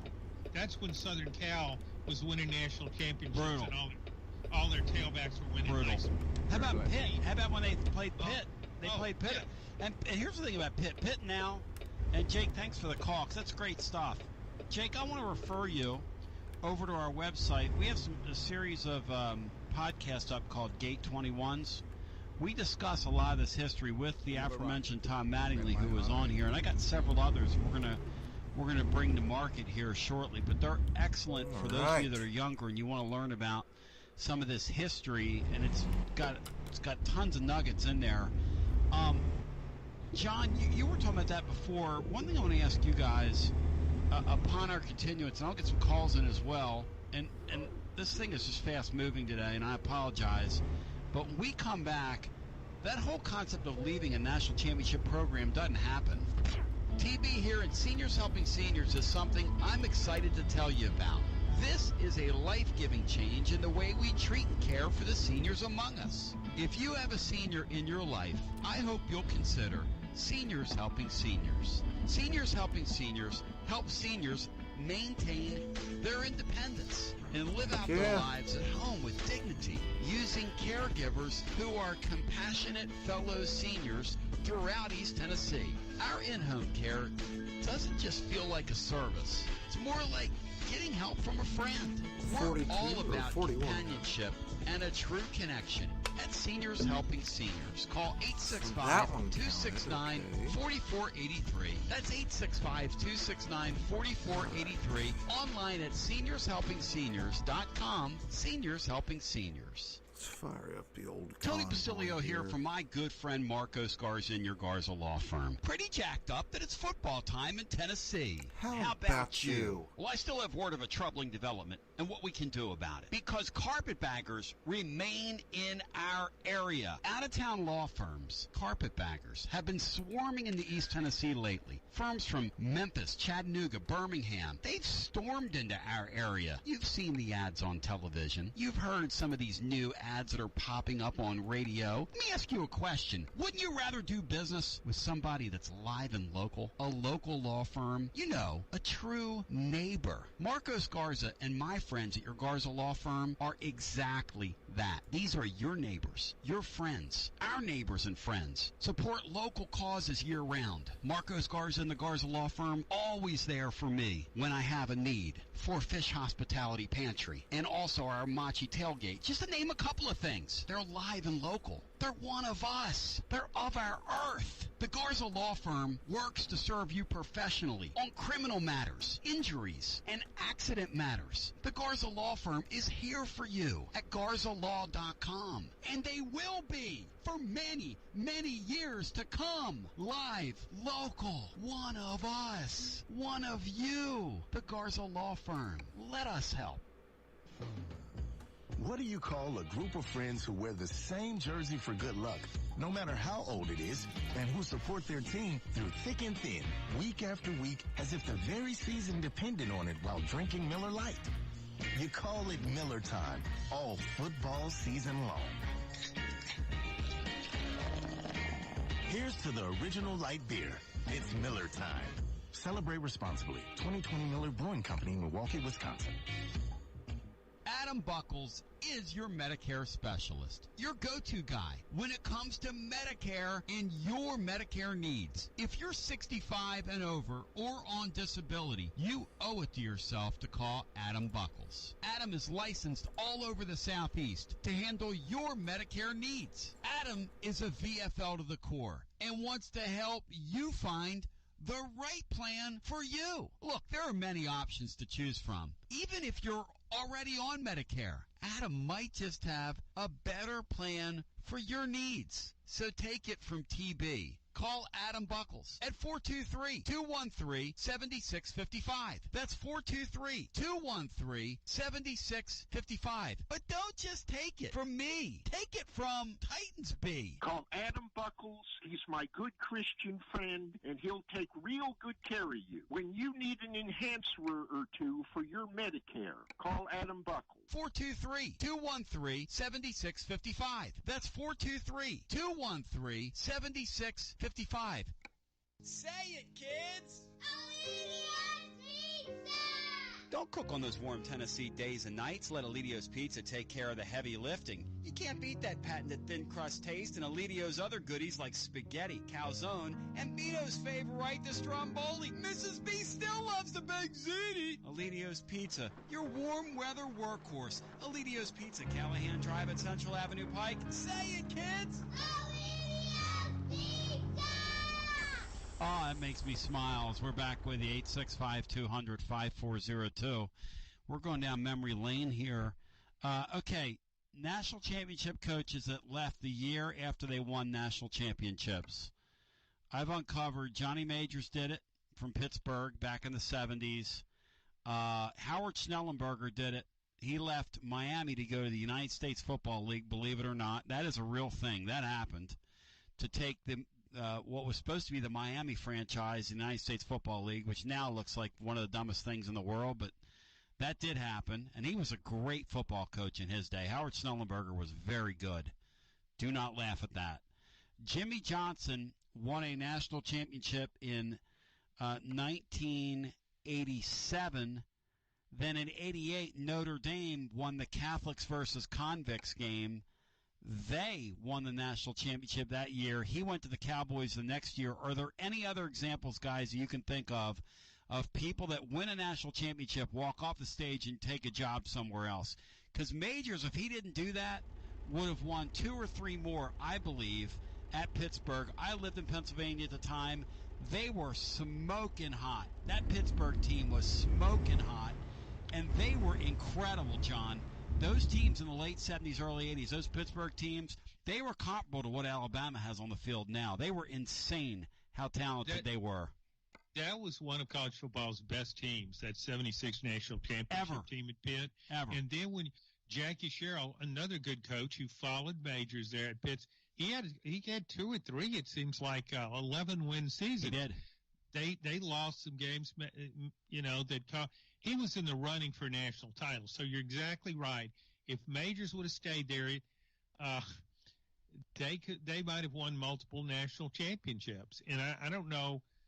I know the lure of coming back home is tremendous, but I think it would have been really interesting to see what Pittsburgh football would have been throughout the 80s if he would have stayed there. I never asked Johnny this. I never asked him. I wonder in his heart, in his mind, if he regrets not getting a chance to see that throw up there. Yeah, see, here's the thing about Johnny is that he never stuck around after he rebuilt these programs. Let's do this. They were Iowa State, not so much, but you look at Pittsburgh and Tennessee, he was forced out at Tennessee. That's another story, as we all know. But the best was yet to come, and I think the best would have come if Johnny Majors would have been the coach. It's really interesting. One close that I can think of is Urban Meyer when he went to Utah, and no, I think they had an undefeated season. No, those guys always leave those jobs. Brian Kelly had an undefeated season at Cincinnati or whatever, and they, those guys. Scott Frost. There you go. Scott Frost is a good example. But winning the national championship, holding whatever it is that they hold over your head, you're the national champion, and then you walk out of there. And see, he doesn't get enough credit here for doing that, which is why I'm glad Jake mentioned that, or Matt mentioned that, somebody mentioned that, and we're celebrating Majors this week. I mean, that is a historical fact. And in the modern era, I found 2 examples of it. Him and Howard Schnellenberger, and Schnellenberger left for, I don't even know why he left. Because he wanted to be a pro coach? I mean, that doesn't make any sense, but he did it. He's the one that built Miami into the power that it became in the late 80s. Yeah, he's another one. John, if he would have stayed there, how many would they have won? He had to think that, because he did a great job at Louisville. He made Louisville relevant when they were playing in a baseball stadium, and that's not a joke. I don't think he's recognized as good as he was as college. He's one of the greatest football coaches of all time when you think about it, because Miami, we accept Miami because they won all those national titles as a prominent program. With that, Miami was anything but prominent before he came there. They played on Friday nights with 20,000 people in the Orange Bowl Stadium. I went there to the game. We're incredibly out of time here. They still do. I love you. God bless radio listener. WJBE 1050 AM 99.7 FM. Translator W259AP. Powell, Knoxville. John Adams, that was the fastest 2 hours I've ever spent in my NWO for life. As we've hit overtime. John, any final thoughts from you? Any final words of wisdom? You've been incredible today. I really would have liked to have had a few more predictions from Andy and maybe a little rap.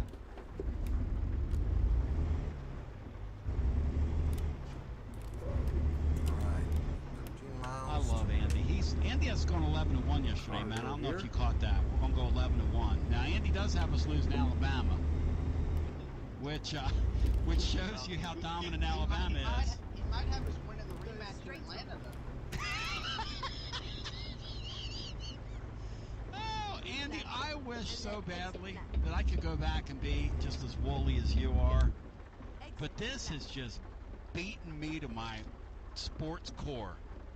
I've been beaten to my sports core. John, thanks, man. And I want to thank Seniors Helping Seniors. Adams, 2 exposures into this program. Are you still, as the you sure you want to do this, as the slogan goes? Are you sure you want to do this, John Adams? Well, you had a good time yeah, with I really this. believe in it, and I appreciate seniors helping seniors, sponsoring me on the show. What an intersection. But Boy. I just see where Al Brown has called me again. He called me once and wondered if I were okay when he heard I was going to be on the show, and he may still be wondering. Now I'm calling back. Oh, here's another one. I think Nick Saban left LSU with a national championship, but he went to the pros. No, but there was a year in between. Oh, a year in between. Yeah. 04 team. Year in between. That's what those guys do. They all want to run it back. You sure? Jimmy Johnson, and then the Cowboys called him. There's a bunch of those guys. If Majors didn't leave, John, people don't understand that weren't alive then. How hot Pittsburgh was. Well, they were, they were like a Clemson or an Alabama and they arrived on the scene so quickly. Yep. They weren't just really good. They were really entertaining. I mean, they had Tony Dorsett, one of the greatest running backs in college football. Matt Cavanaugh, a really talented quarterback. Great player. They had big-time defensive players. Mm-hmm. They were just loaded with talent across the board.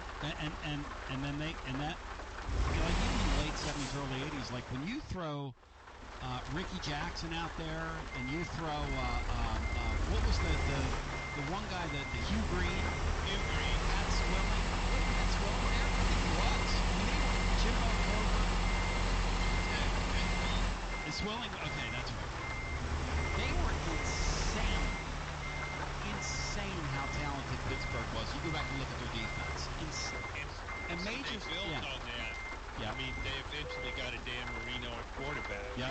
So that takes you all the way almost into the mid '80s before they really dropped off about '83, I guess, or so. It was over, yeah. Yeah. Foge, when you roll Foge Fazio out there, whatever his name was. That's the guy. He was, when I went to Pittsburgh in '84. He was the coach, and he was probably viewed somewhat like a Jeremy Pruitt. No kidding. Punchline. He was a guy that even looked like a potato head. I mean, he looked like Foge Fazio looked like his name, did he not? He really did. That's a good point. I mean, he was so. I was like 15 years old, and I'm like, that guy's so damn lame. Look at him. You could just tell by looking at him he had no chance. Okay, what about if Jeremy Pruitt would have really been named Foge Pruitt? I think that would have been spectacular. He looks like a Foge. And Matt, you go back and look at this guy's spelling. Foge was his name. Foge Fazio. And I'm not kidding. That was the guy's name. And he was brutal in Pittsburgh. And he was a defensive guy, as I recall, like Pruitt. All right. Hey, Dixon, would Mel Tucker have been a better hire before Adams gets out of here? Oh. Yeah, probably. I think I would have been a better hire.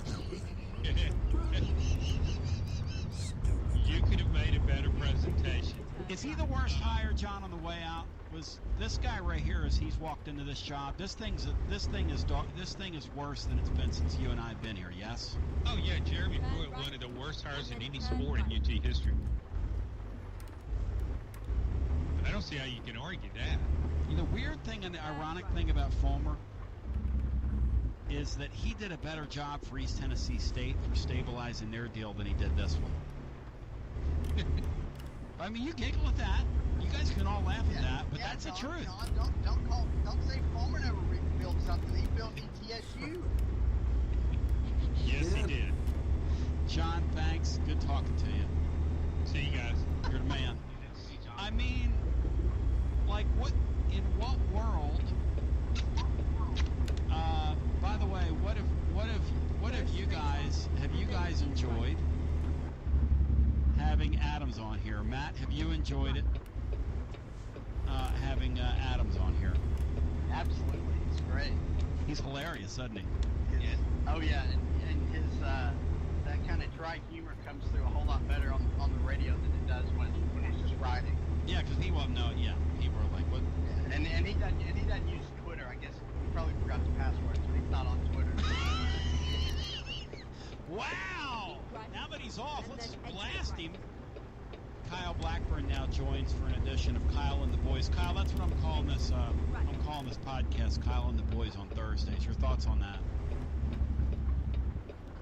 Well, Tony, I appreciate that because you didn't ever even include me or my name in any of the Up All Night stuff. And I got out of it at 3:45. Damn it! Is that true? I forgot about you. Shit. Oh, shit. Oh, poor Kyle. This is gonna be fun. I like this. Hey, that's right. We can't just do that. Oh, man, I feel so bad.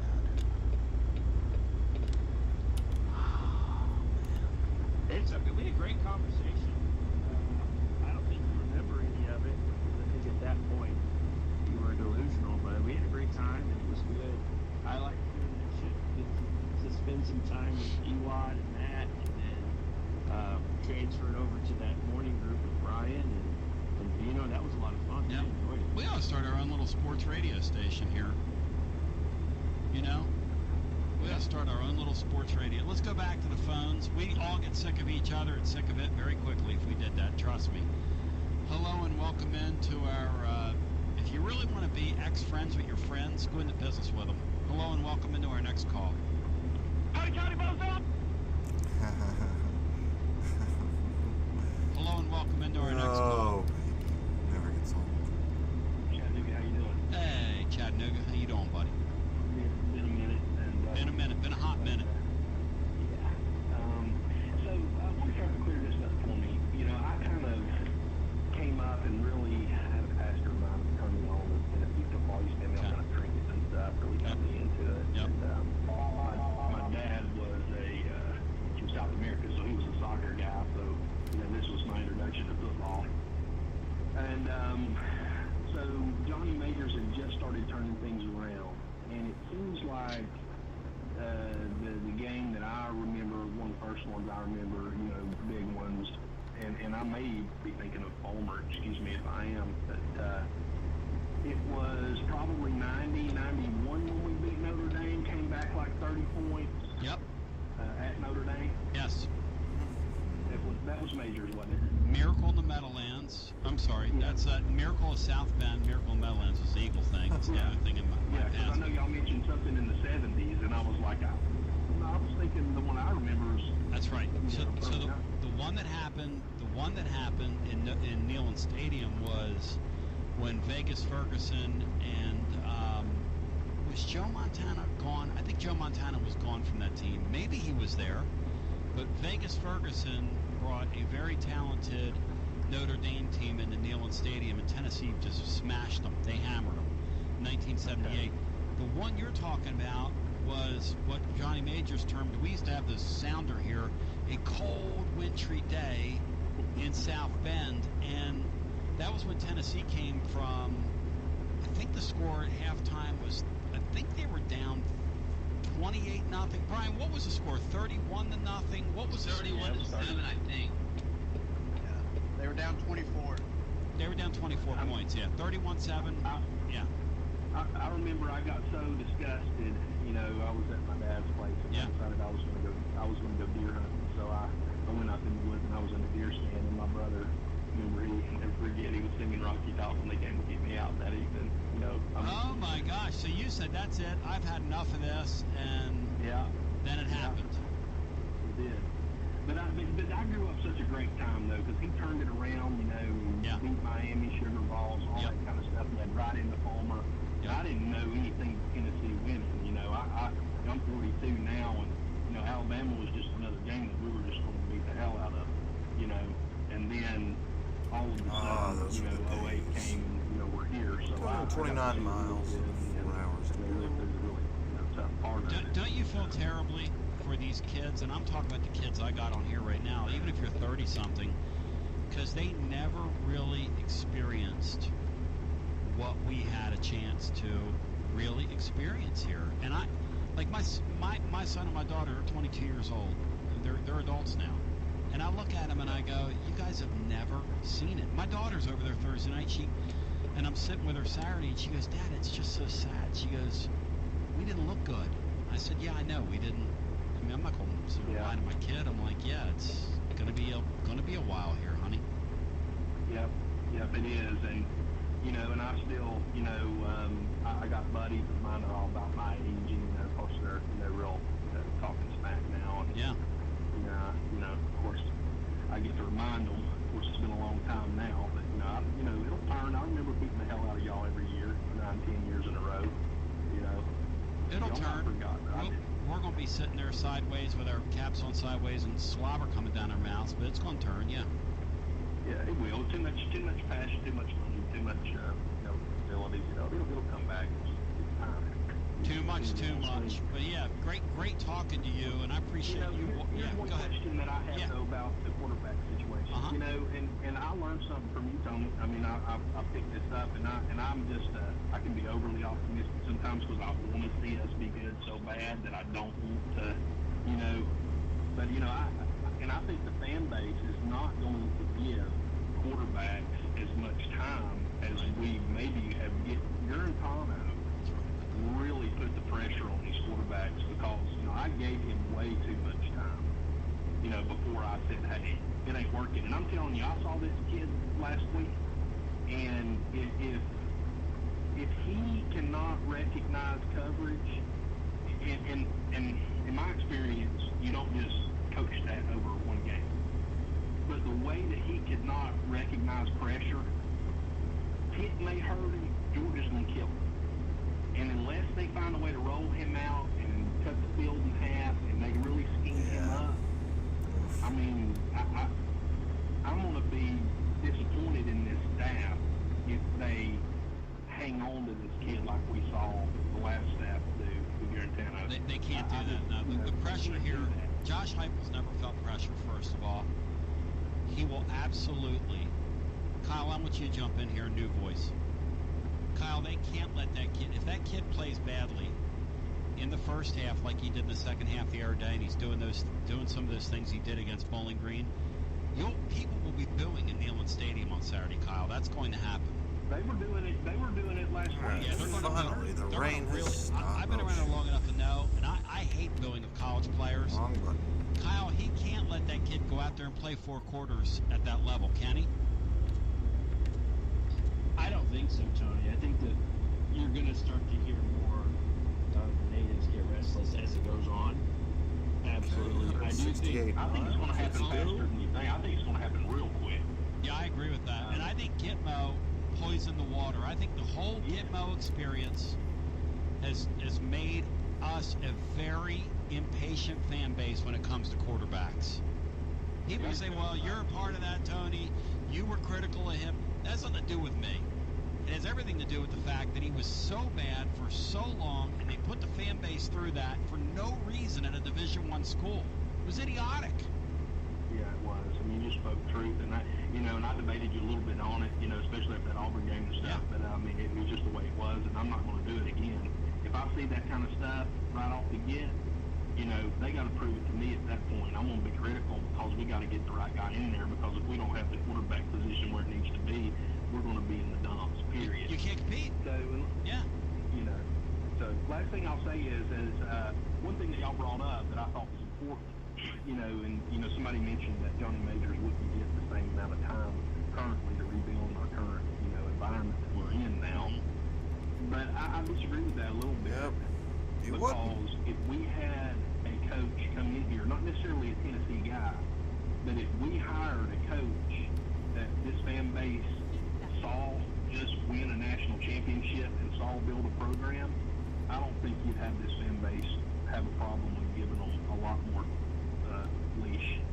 We just hadn't had anybody proven to come in here, and the fans have just been impatient to be hired because we feel like we have the orange-colored glasses. We feel like we should have the best of the best, and we've been getting the bottom of the barrel.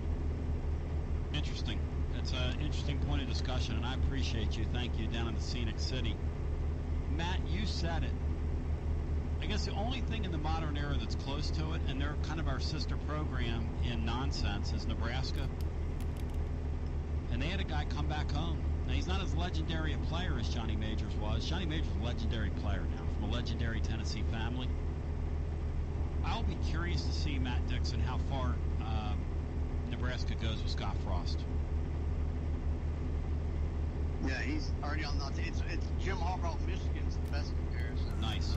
23 miles. Because Harbaugh's had some success up there. $3,915,000. Hell yeah.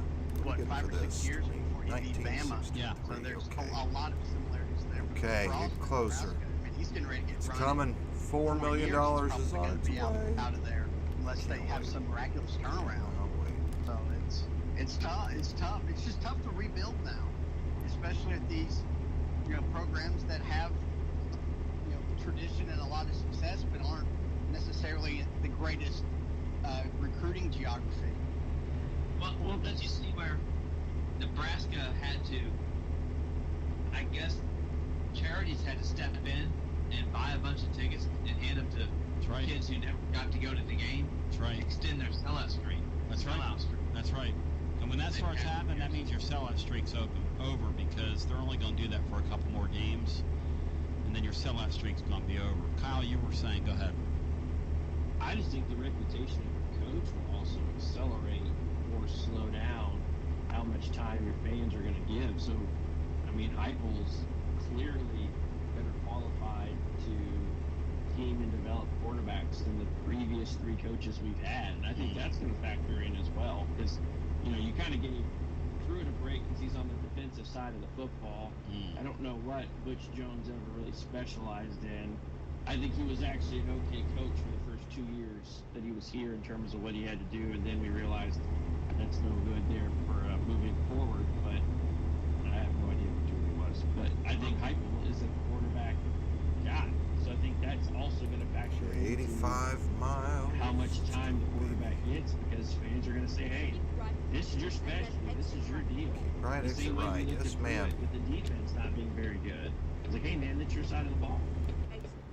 Well, basketball-wise, Rick Barnes, I think, got a lot more patience when he struggled the first 2 years because of his reputation. Yeah, that's a good point. Than a young coach would have. And another close example is, I just saw this on Twitter. Roy Williams left Kansas when they almost won a national championship for his alma mater in North Carolina that year. But winning one. A lot of guys almost. Winning one and jumping to another job. Because when you win one, you're white hot. I got Majors and Howard Snellenberger in the modern era. Post-black athlete. So post-late 60s. I got Majors and Schnelly. Who else you got? Talk to me. 865-200-5402. It doesn't happen. It doesn't happen. Humans all want to run it back. Johnny walked out of there before he could run it back, which is an amazing... I mean, think about that now. That's an incredible thing. To walk out of something when you're at the very top of the mountain. And not only were they at the top of the mountain, they were on cruise control. Because they had players stacked on top of players, like we were talking about. But we're back to where we are right now. The contemporary issue of what to do with Tennessee. Kyle, did you see enough in Milton? Do you feel enough? Do you believe, or do you believe in him more than some of our callers do, or are you kind of traumatized, gitmoized? I'm in the middle with that, Tony. I think, like everybody else, you're concerned that you're going to see a replay and it's going to be Groundhog Day. But at the same time, the one thing I will say that should help a little bit is, even though Milton is not a big-time runner, he can bowl you over, get short yardage on 3rd downs or 4th downs. He can run if he chooses to and get you 7 to 10 yards, which is what most coaches are looking for. 60 miles to go. I don't need you to be able to break it for 40. That'd be nice, but I just need you to get 7 to 10 and get out of bounds, or take somebody out, which is what he's capable of doing. And I think the fact that he can do that aids in the running game, and that's also, in theory, going to trickle down and should help the passing game a little bit as well. Having that additional threat and hopefully some of that will at least give them a little bit of an edge over the other guy, because we ran read options, whether they were giving the quarterback having that decision or not. Tony did run the football, and it's like everybody in the stadium, including the defense, knew what was coming. And I think if we can run the ball a little more effectively with him as an option there, even that threat should help a little bit and make things a little bit easier, and fans should have a little more hope. Well, I think Dobbs could throw because he could run first. If he's not able to run, he can't throw, or couldn't have thrown. Hey, Matt, when we go back and look at the hit battles with Josh Heupel, and really Narduzzi and Heupel matching wits, last couple games, will we see the quarterback run the ball more this game? Is that the information in front of us? If Tennessee's having some success, then I think so. Because Pitt's going to flush him from the pocket a lot. They're going to get a lot of pressure on him. Yes. So I'm worried about getting sacked. But if he can, get out of the pocket and either pick up yards, with his feet or just extend plays to find guys downfield, that's would be a really good sign for Tennessee, because that's one of my biggest concerns is how he's going to handle their blitz. Because that's all they're going to do. Early and often. Yeah, that's what they're going to do. I mean, for those of you not familiar with what Pittsburgh does, they play on defense the way I play, which is I'm going to give up big plays every once in a while, but I'm going to pressure you. I'm going to make you make decisions. It's the second game of the season. And if I walk out of there and you burn me and you beat me and you put 500 yards on me, more power to you. But I'm going to bring that at you for 60 minutes. And that's how they're going to play. Oh, great. And I'll tell you something really interesting. Oh, man. Because, Kyle, you talked about this in our overnight, which you didn't get credit for in my thank yous on the blog, and I'm a real ass for that. No, you're good to get in my face about that, because I'm a real POS for that. Let me just say, Laura sent me a text and she said, "You're a disgrace." I said, "You proofread the blog. What do you mean I'm a disgrace? You're a disgrace. We're both disgraces. You proofread it." Kyle, Tennessee's got to use a quick game throwing behind those ends, getting upfield. They've got to make those guys, they've got to account for that. They've got to get backs in space, bubble screens to wide receivers. We saw none of that last weekend, or Thursday, none of that. And furthering that point, Tony, I thought that's why Heupel brought Bill in the first place, was because he could fit his offense. Part of that offense is being able to get the ball out quickly and understand where your hot reads are. Yeah. Boy, what a... And mitigate that process. What an You get a couple here. of those quick outs and you start throwing over your blitzes. You have plenty of open space. Theories, you throw over 6 it, of you 10. run away from it. Please. But please if you count. start doing that, that's going to alleviate a lot of that pressure. And then I think all the things that we are looking forward to in Heupel's offense. I mean, think about it, in Oklahoma.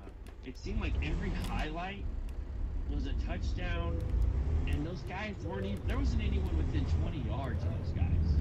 I mean, it's just the offense opens up, but you got to be able to take away some of that pressure and get some of those, find those gaps, and really just try to keep Pittsburgh from feeling like they can blitz. Chess and checkers. Go. Back to the phones we go. Welcome into our next call. You're live. Kyle and the boys, our third hour on this Thursday. Hey, Tony, it's Joshy Boy. Joshy boy, Oh, welcome great. in. You're under wings. Tony, can it not get better this week? The Vols have a second game against Pitt, and my Tennessee Titans play Sunday against the Arizona Cardinals. I feel like a kid on Christmas morning opening up the biggest present ever. I agree with that, and I'm going to tell you something. Your Titans better not lose to a quarterback that can't ride half the rides at Dollyweird. That would not be good.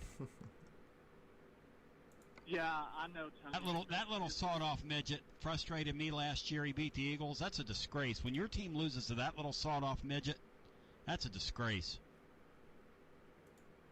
Yeah, Tony, the Titans could get beat Sunday because No way. I think the Cardinals might give us a game than the experts think. The Titans are -3, but I think we are going to pull it out and win by 1 point. Kyle, are you concerned about Sunday's game versus the sawed-off midget from Oklahoma?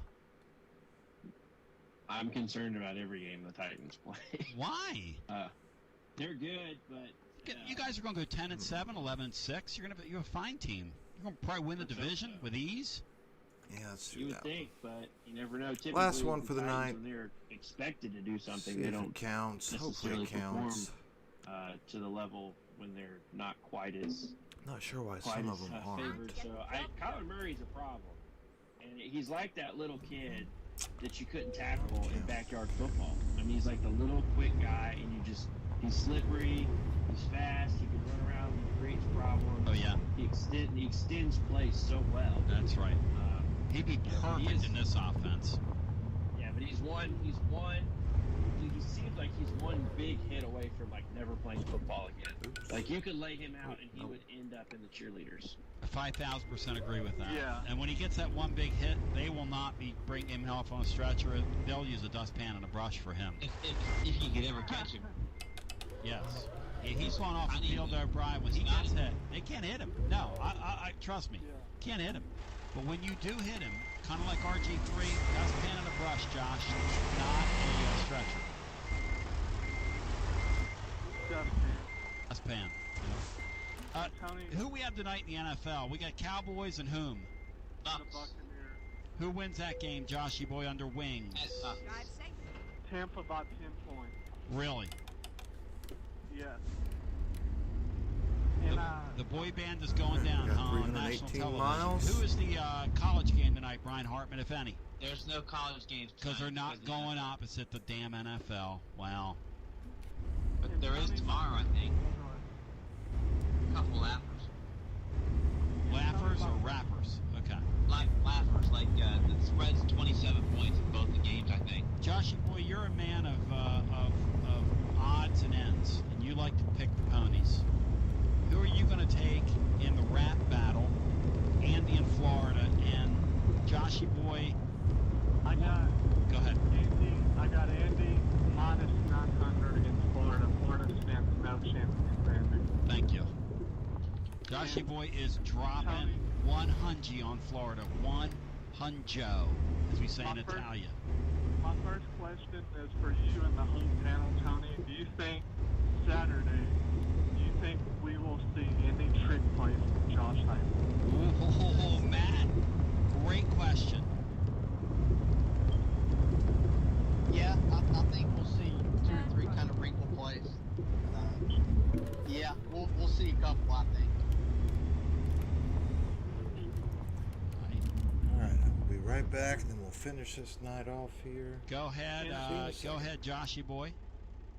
And Tony, my second question is, this is for you and all of the panel. What are going to be the 3 big keys for the Vols to pull off a victory Saturday? Kyle? Let's each take a point of emphasis. Go ahead, Kyle. Oh, I think you're going to have to run the football effectively. It's going to open up your pass game. You're going to control the tempo better. I know we like to snap the ball real quick and everything like that, but part of those offenses also is controlling the tempo, so then you can also squeeze the game whenever you want. So we're going to have to run the football, set up the pass, and kind of control the line of scrimmage that way. If you're running the football, you're probably controlling the line of scrimmage. Matt? Running will be is probably my biggest key, but you need your receivers to win one-on-one matchups on the outside, whether that's getting off press coverage or just creating separation on deep balls. You need to win some one-on-one battles on the outside to maybe have Pitt not be able to blitz as much. How many catches Vale's shown Saturday, Matt? I'm going to do some night driving here. Love it. I've done it in a good minute. I'll go with, let's go 5.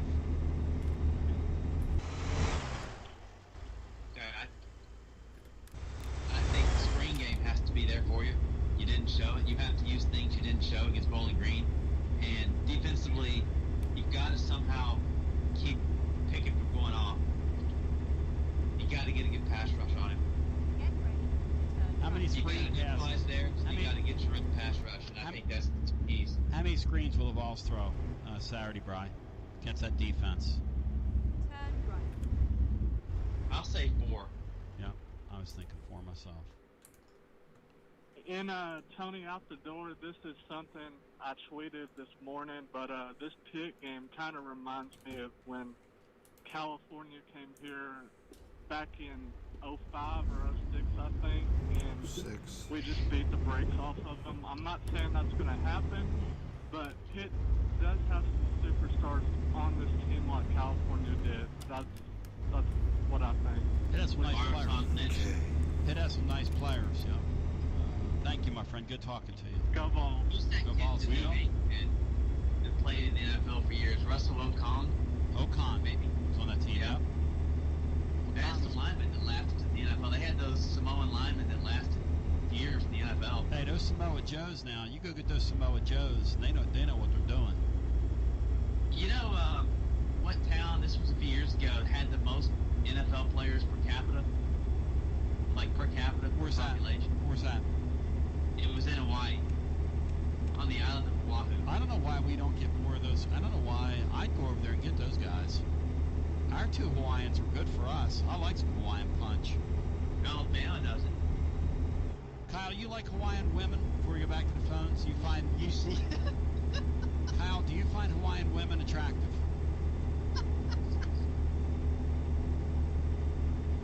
Kyle? Yeah, I'm here. Do you? You sound excited. Other women, yes. What does that mean? I would also like to point out that that 06 team, we had quite a few NFL players. I would say that. I don't think we had right now. A pretty good bunch we had that year. Let's go back to the phones. Oh, that's the best team Tennessee's had since 01. They were insane. Let's get our next call in. Hello and welcome. You got me, Tony? Got you loud and clear. Tony, I've been holding down the base for a little over half of my life. I'm 32, so I've been playing 16, 17 years, and I pop for you and Andy and your beats that are next level. Gah! So you're like a real, living, breathing musician kind of thing, and you enjoy Andy's art?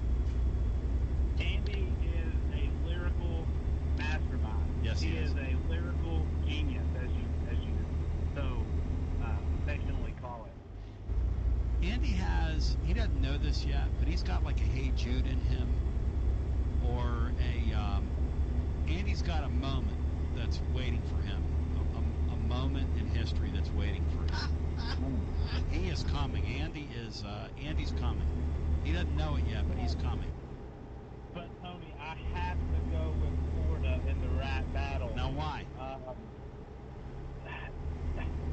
It's just his syntax, the way that the word, the phrasing, the phrasing, the syntax, the melody. I'm being a bassist. Rhythm is about. That's what you're about when you're a bassist. Syncopation. I got to go with Florida. Not because of his collegiate affiliation, but his syntax, the way that he presents himself.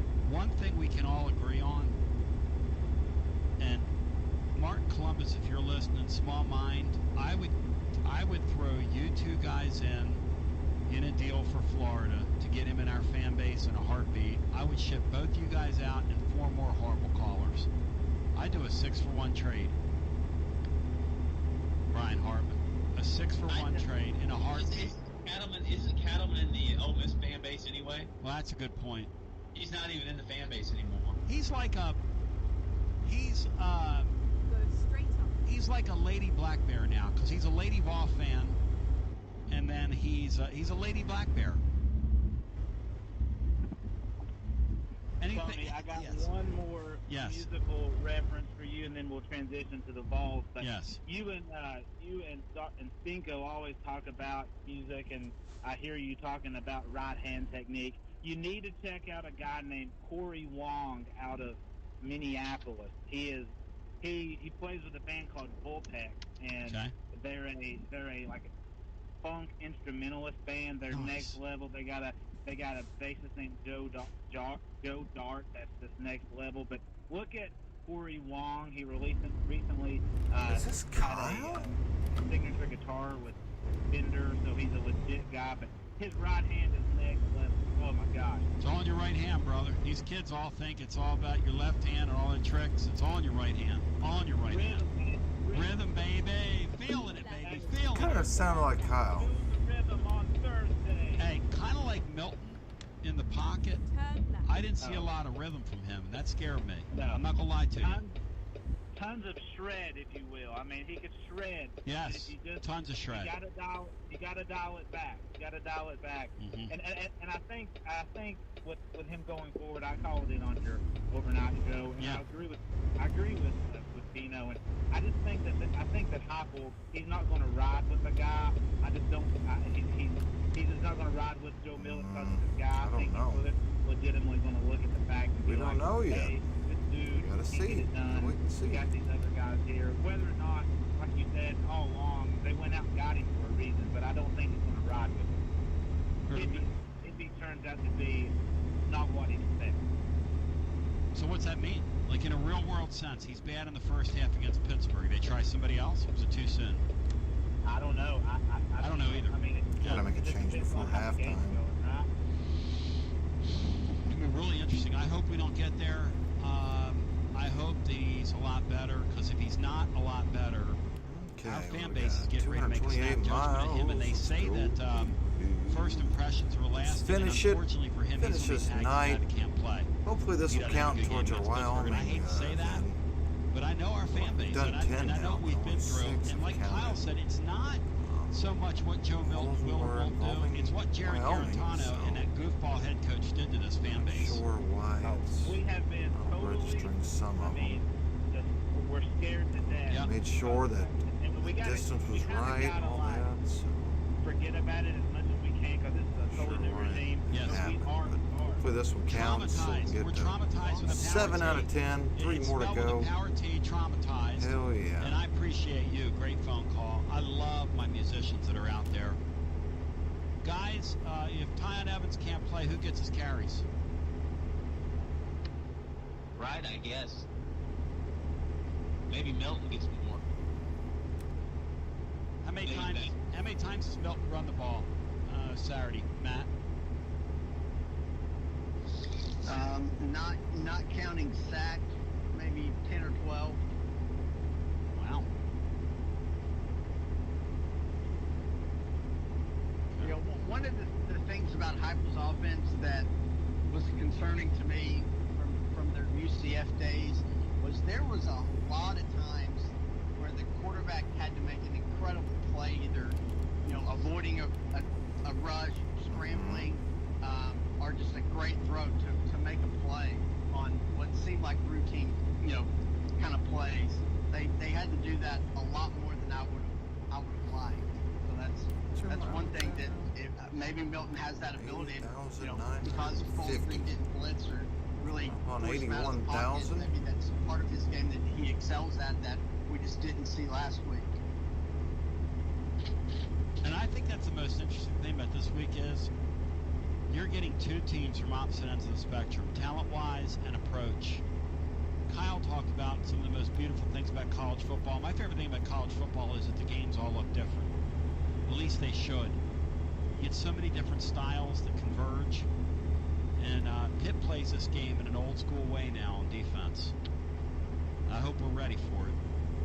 Me too, Tony. That brings up a good point, though, because Mackenzie Milton the other night, and Milton of another Jose made us $7,000. Thank you, Jose. Who was Good coached job. by Josh Heupel. Matt, the other night, he pulled some plays out of his rectum. I think they're cousins. $3,962,143. He pulled some plays out of his rectum the other night, Matt. Interesting you'd say that. Our delivery will put us over $3,975,000. And that's one of those things that you don't essentially know. about 40,000 to go, 25 after we get to our destination, which is 164 miles away. Because he was at his best when he was kind of improvising. He's Matt, wide open. Kyle, does Milton have the ability to do that? think he does. I think it's going to be high risk, high reward because rolling him out and then letting him. If you roll him out, he's going to have to improvise. And that's just the reality. But he can't a lot of accidents like he did last year. It's crazy. That's why I said it's high risk, high reward because just the same way you could see a receiver release downfield and him see him and kind of turn something into or nothing into a backyard, touchdown pass. At the same time, if he doesn't see that when he's supposed to see that, he's going to get blindside, hit, fumble, the other direction. My heart sunk, and I'm casting the sense of Garantano on him. When he threw those 2 long balls, and they both looked like they were shot out of, I don't even know what they were shot out of, like a mortar. They weren't even up in the air long enough for somebody to go catch them. and I'm thinking to myself, did we get our last 2 quarterbacks that were trained like in a place with 7-foot ceilings? Like that? Can you get a ball more than 10 feet off the ground? Tony, I was going between that game and I was at Buffalo Wild Wings, and I was watching a little bit of the Ohio State and the UCF game. Right. And I wasn't paying attention, and I saw the end of that, one of those throws. I literally thought we were punting, and that was like punt coverage, and the punt had gone into the end zone. That's a great That's line. how far ahead the ball was ahead. I thought it was a gunner. I didn't even know it was the actual offensive play. It was absurd looking. Like on our overnight thing, I said, Tennessee ought to petition college football to put some screens up in the end zone. Let's do like the Arena League deal. Because he would hit the screen. I'm going, what are we doing? And again, I'm not picking at him, but he's got to get a lot better this week. A lot better. Hello and welcome into our next call. It's Kyle and the boys. Hello, gentlemen. How you doing? Doing great, thank you. Tony, it's BK in Nashville, and hey, BK. in honor of Johnny Majors, I wanted to relay a story from my childhood that involved Johnny Majors, if you'll let me. Hit it. My father owned a steakhouse in Nashville, and one night my mother said, well, we're going to go down and eat dinner with your dad. And so I said, okay, great. So she made me get dressed up, and so we're sitting down, we were upstairs. My dad came upstairs and he said, son, come on downstairs. There's somebody that wants to meet you. And I go down there, and it was Johnny and Joe Majors sitting there. And they sat down and had me sit down and talk to me. And I don't know, I spent about 30 minutes at their table. It was just really neat. And in the conversation, Coach Majors asked me, he goes, who's your favorite player? And I said, well, Pat Ryan. And I go, no, it's Roland James. And he goes, well, that's a good choice. Roland James is an All-American. He's my favorite, too. And so it was just a neat evening, and it was great.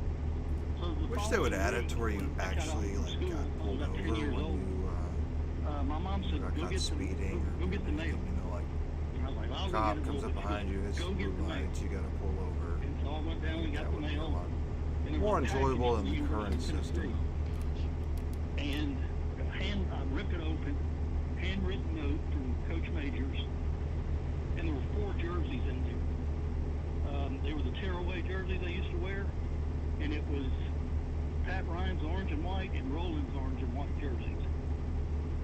And it just, just to this day means a lot to me. I still have the letter. God! Yeah. Let me get. Can I guess something here? Your dad was not serving steakum. Yes, he was. Your dad must have had some great steak at his place. He did. I mean, they took care of you, my friend. They took care of you. Yeah, Joe Majors was he's a lobbyist here in town, and he was a big customer friend of the family. So, yeah. Closer? Wow, that's an amazing, great, cool story. Over on our blog today, over at tclub.team, we had people just, recollections of, and I got some more from Ooh, Fleming bringing in $12,000. Nice job, Fleming. Sensibility about him when he interacted with people, how he would make people feel like they were a part of it. It'd be nice if we got, that's a gift. 10. Johnny Majors had that 15,000. Yeah, he made me feel like when we get there, we'll hit the 4 million mark. He really did. It was very special. I'll never forget that. to engage a young person and say, who's your favorite player, most coaches wouldn't do that. They'd be like, nice to meet you, kiss my ass. That's how most guys are. You kiss my ass. Anything you want to ask me, son? No, I'm going to ask you, who's your favorite player? And away we go. Let's have a conversation. I think that's a great story. Yeah, really, dear, and I hope, based off the show's theme today, you'd enjoy hearing that. Thank you, my friend. I appreciate you sharing that with us. Can you guys imagine going to the mailbox, being a young kid, and seeing the two jerseys of the two players you love? Like, Kyle, if that would have been you as a kid, what two jerseys would have been in that box? Oh, gosh, I'd have to think about that, Tony. How about you, Matt? What two jerseys would you have opened in that box? In the mid-90s, obviously Peyton would be one, and then either Al Wilson or Jamal Lewis. Sterling Hinton's noodle arm would be mine. Now, Brian, what, you trying to get heat in here, or what are you trying to do? Who said that about him? Corso? And Sterling attacked him on our show. You remember that? We had Corso on the show, and Sterling came in there and screamed and yelled at him. Remember that, Brian? 50 miles? I think I remember the sound. We were down on Cumberland Avenue, and one of those places is now closed. It's gone through several iterations. I think it used to be at the time O'Charlie. Does that sound right? It was O'Charlie's. In the O'Charlie days, we had a ton of people in there. And we were doing a Friday afternoon thing right before the Florida game. We had Lee Corso on the line. I was an afternoon drive at the time. I missed the old strip, And Sterling Hinton said to him, Mr. Corso, I got a word I want to say to you. And then he just screamed on him and said, you called me a noodle arm! You called me! And the people in there were like, yeah! Matt, there was a Florida fan. See, I wish we'd get back to having the Florida game, because I was like a minister of mayhem back in the day. Mm-hmm. There was a Florida fan that kept coming up and getting near me on the microphone, and he started getting like kind of threatening. He was sort of drinking, and I told him, I said, if you take one more step closer, buddy, you're going to get dropped like a bad habit. Like I'm threatening a guy on the air. Like, oh, really baby. Tony. Like, I wish I had taped some of this stuff, because you guys are like, yeah, right, whatever. Tony, and no sooner did I say that some big old dude, Tennessee fan, came from behind Matt. Come on now. And he kicked this guy right in the middle of his back and the small of his back and knocked him on the ground and said, get out of here. Those were next level days. Maybe we get back to that. So thank you for sharing your story, sir, about getting the jerseys in a box. Brian, who would you have gotten jerseys from in your heyday? Let's see here. Probably an Alvin Harper type, maybe. That's cool. Yeah. Big Al, what's up? Like that. Big Al, what's up? Let's go back to the phones. Tony probably would have ended up with Joey Kent. Oh. And on the defensive side of the ball, this is a weird little intersection. Raynock Thompson. Joey Kent and Raynock Thompson, they deserve favorite player status. Let's get our next call in. Hello and welcome. Hey guys. Raj. Dale Jones. Oh wow, that's great, Tony. That's good one too, Tony. That's good one too. And probably my second favorite would have been, I always like those defensive players. I would have taken like a Sean Walker. Oh. Lloyd Miley. Yeah. Love those guys. Would have been good with Those uniforms back then were beautiful too, man. Somebody mentioned that Notre Dame game earlier this hour. Tennessee's never worn a prettier uniform than they wore that day. Go check out the video. Damage of car. How y'all doing today? Hey, Raj. Hey, yeah. What do you say we run it back from last weekend? What's that? I had a fella reach out to me. Okay. And then turn left.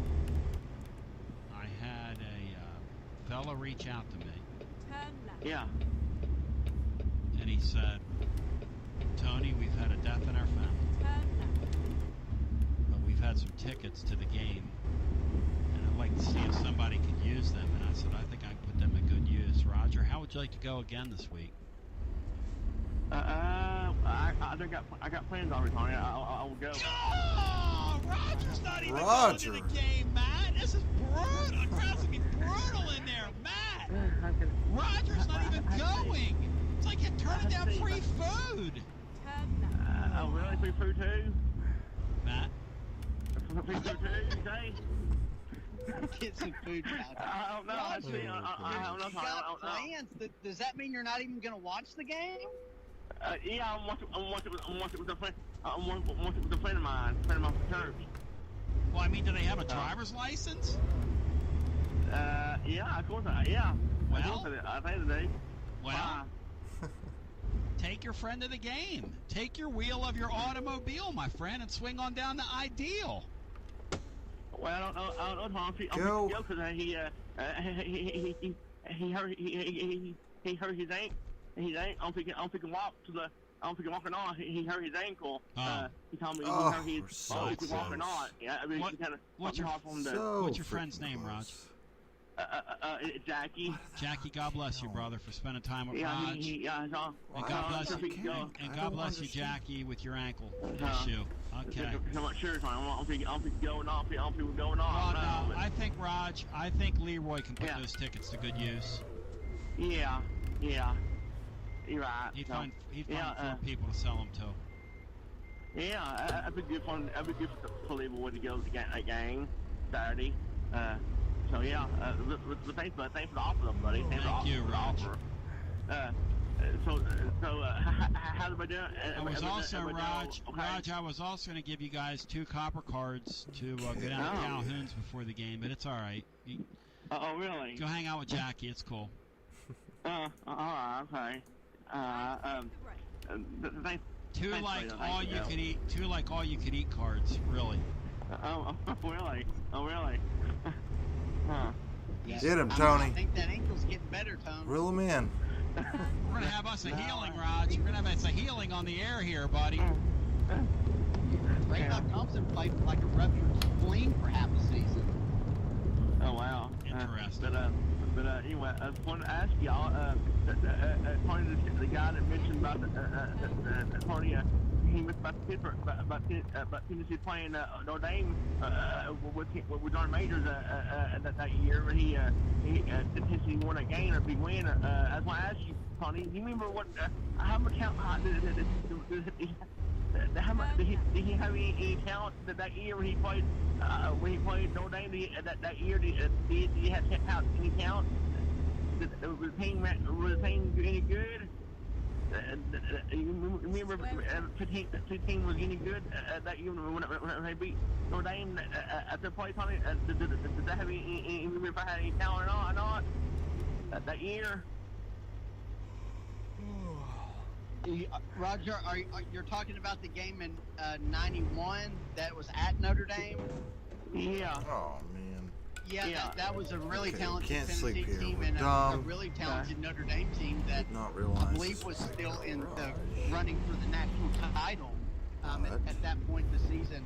But those were 2 very talented top 10 type teams.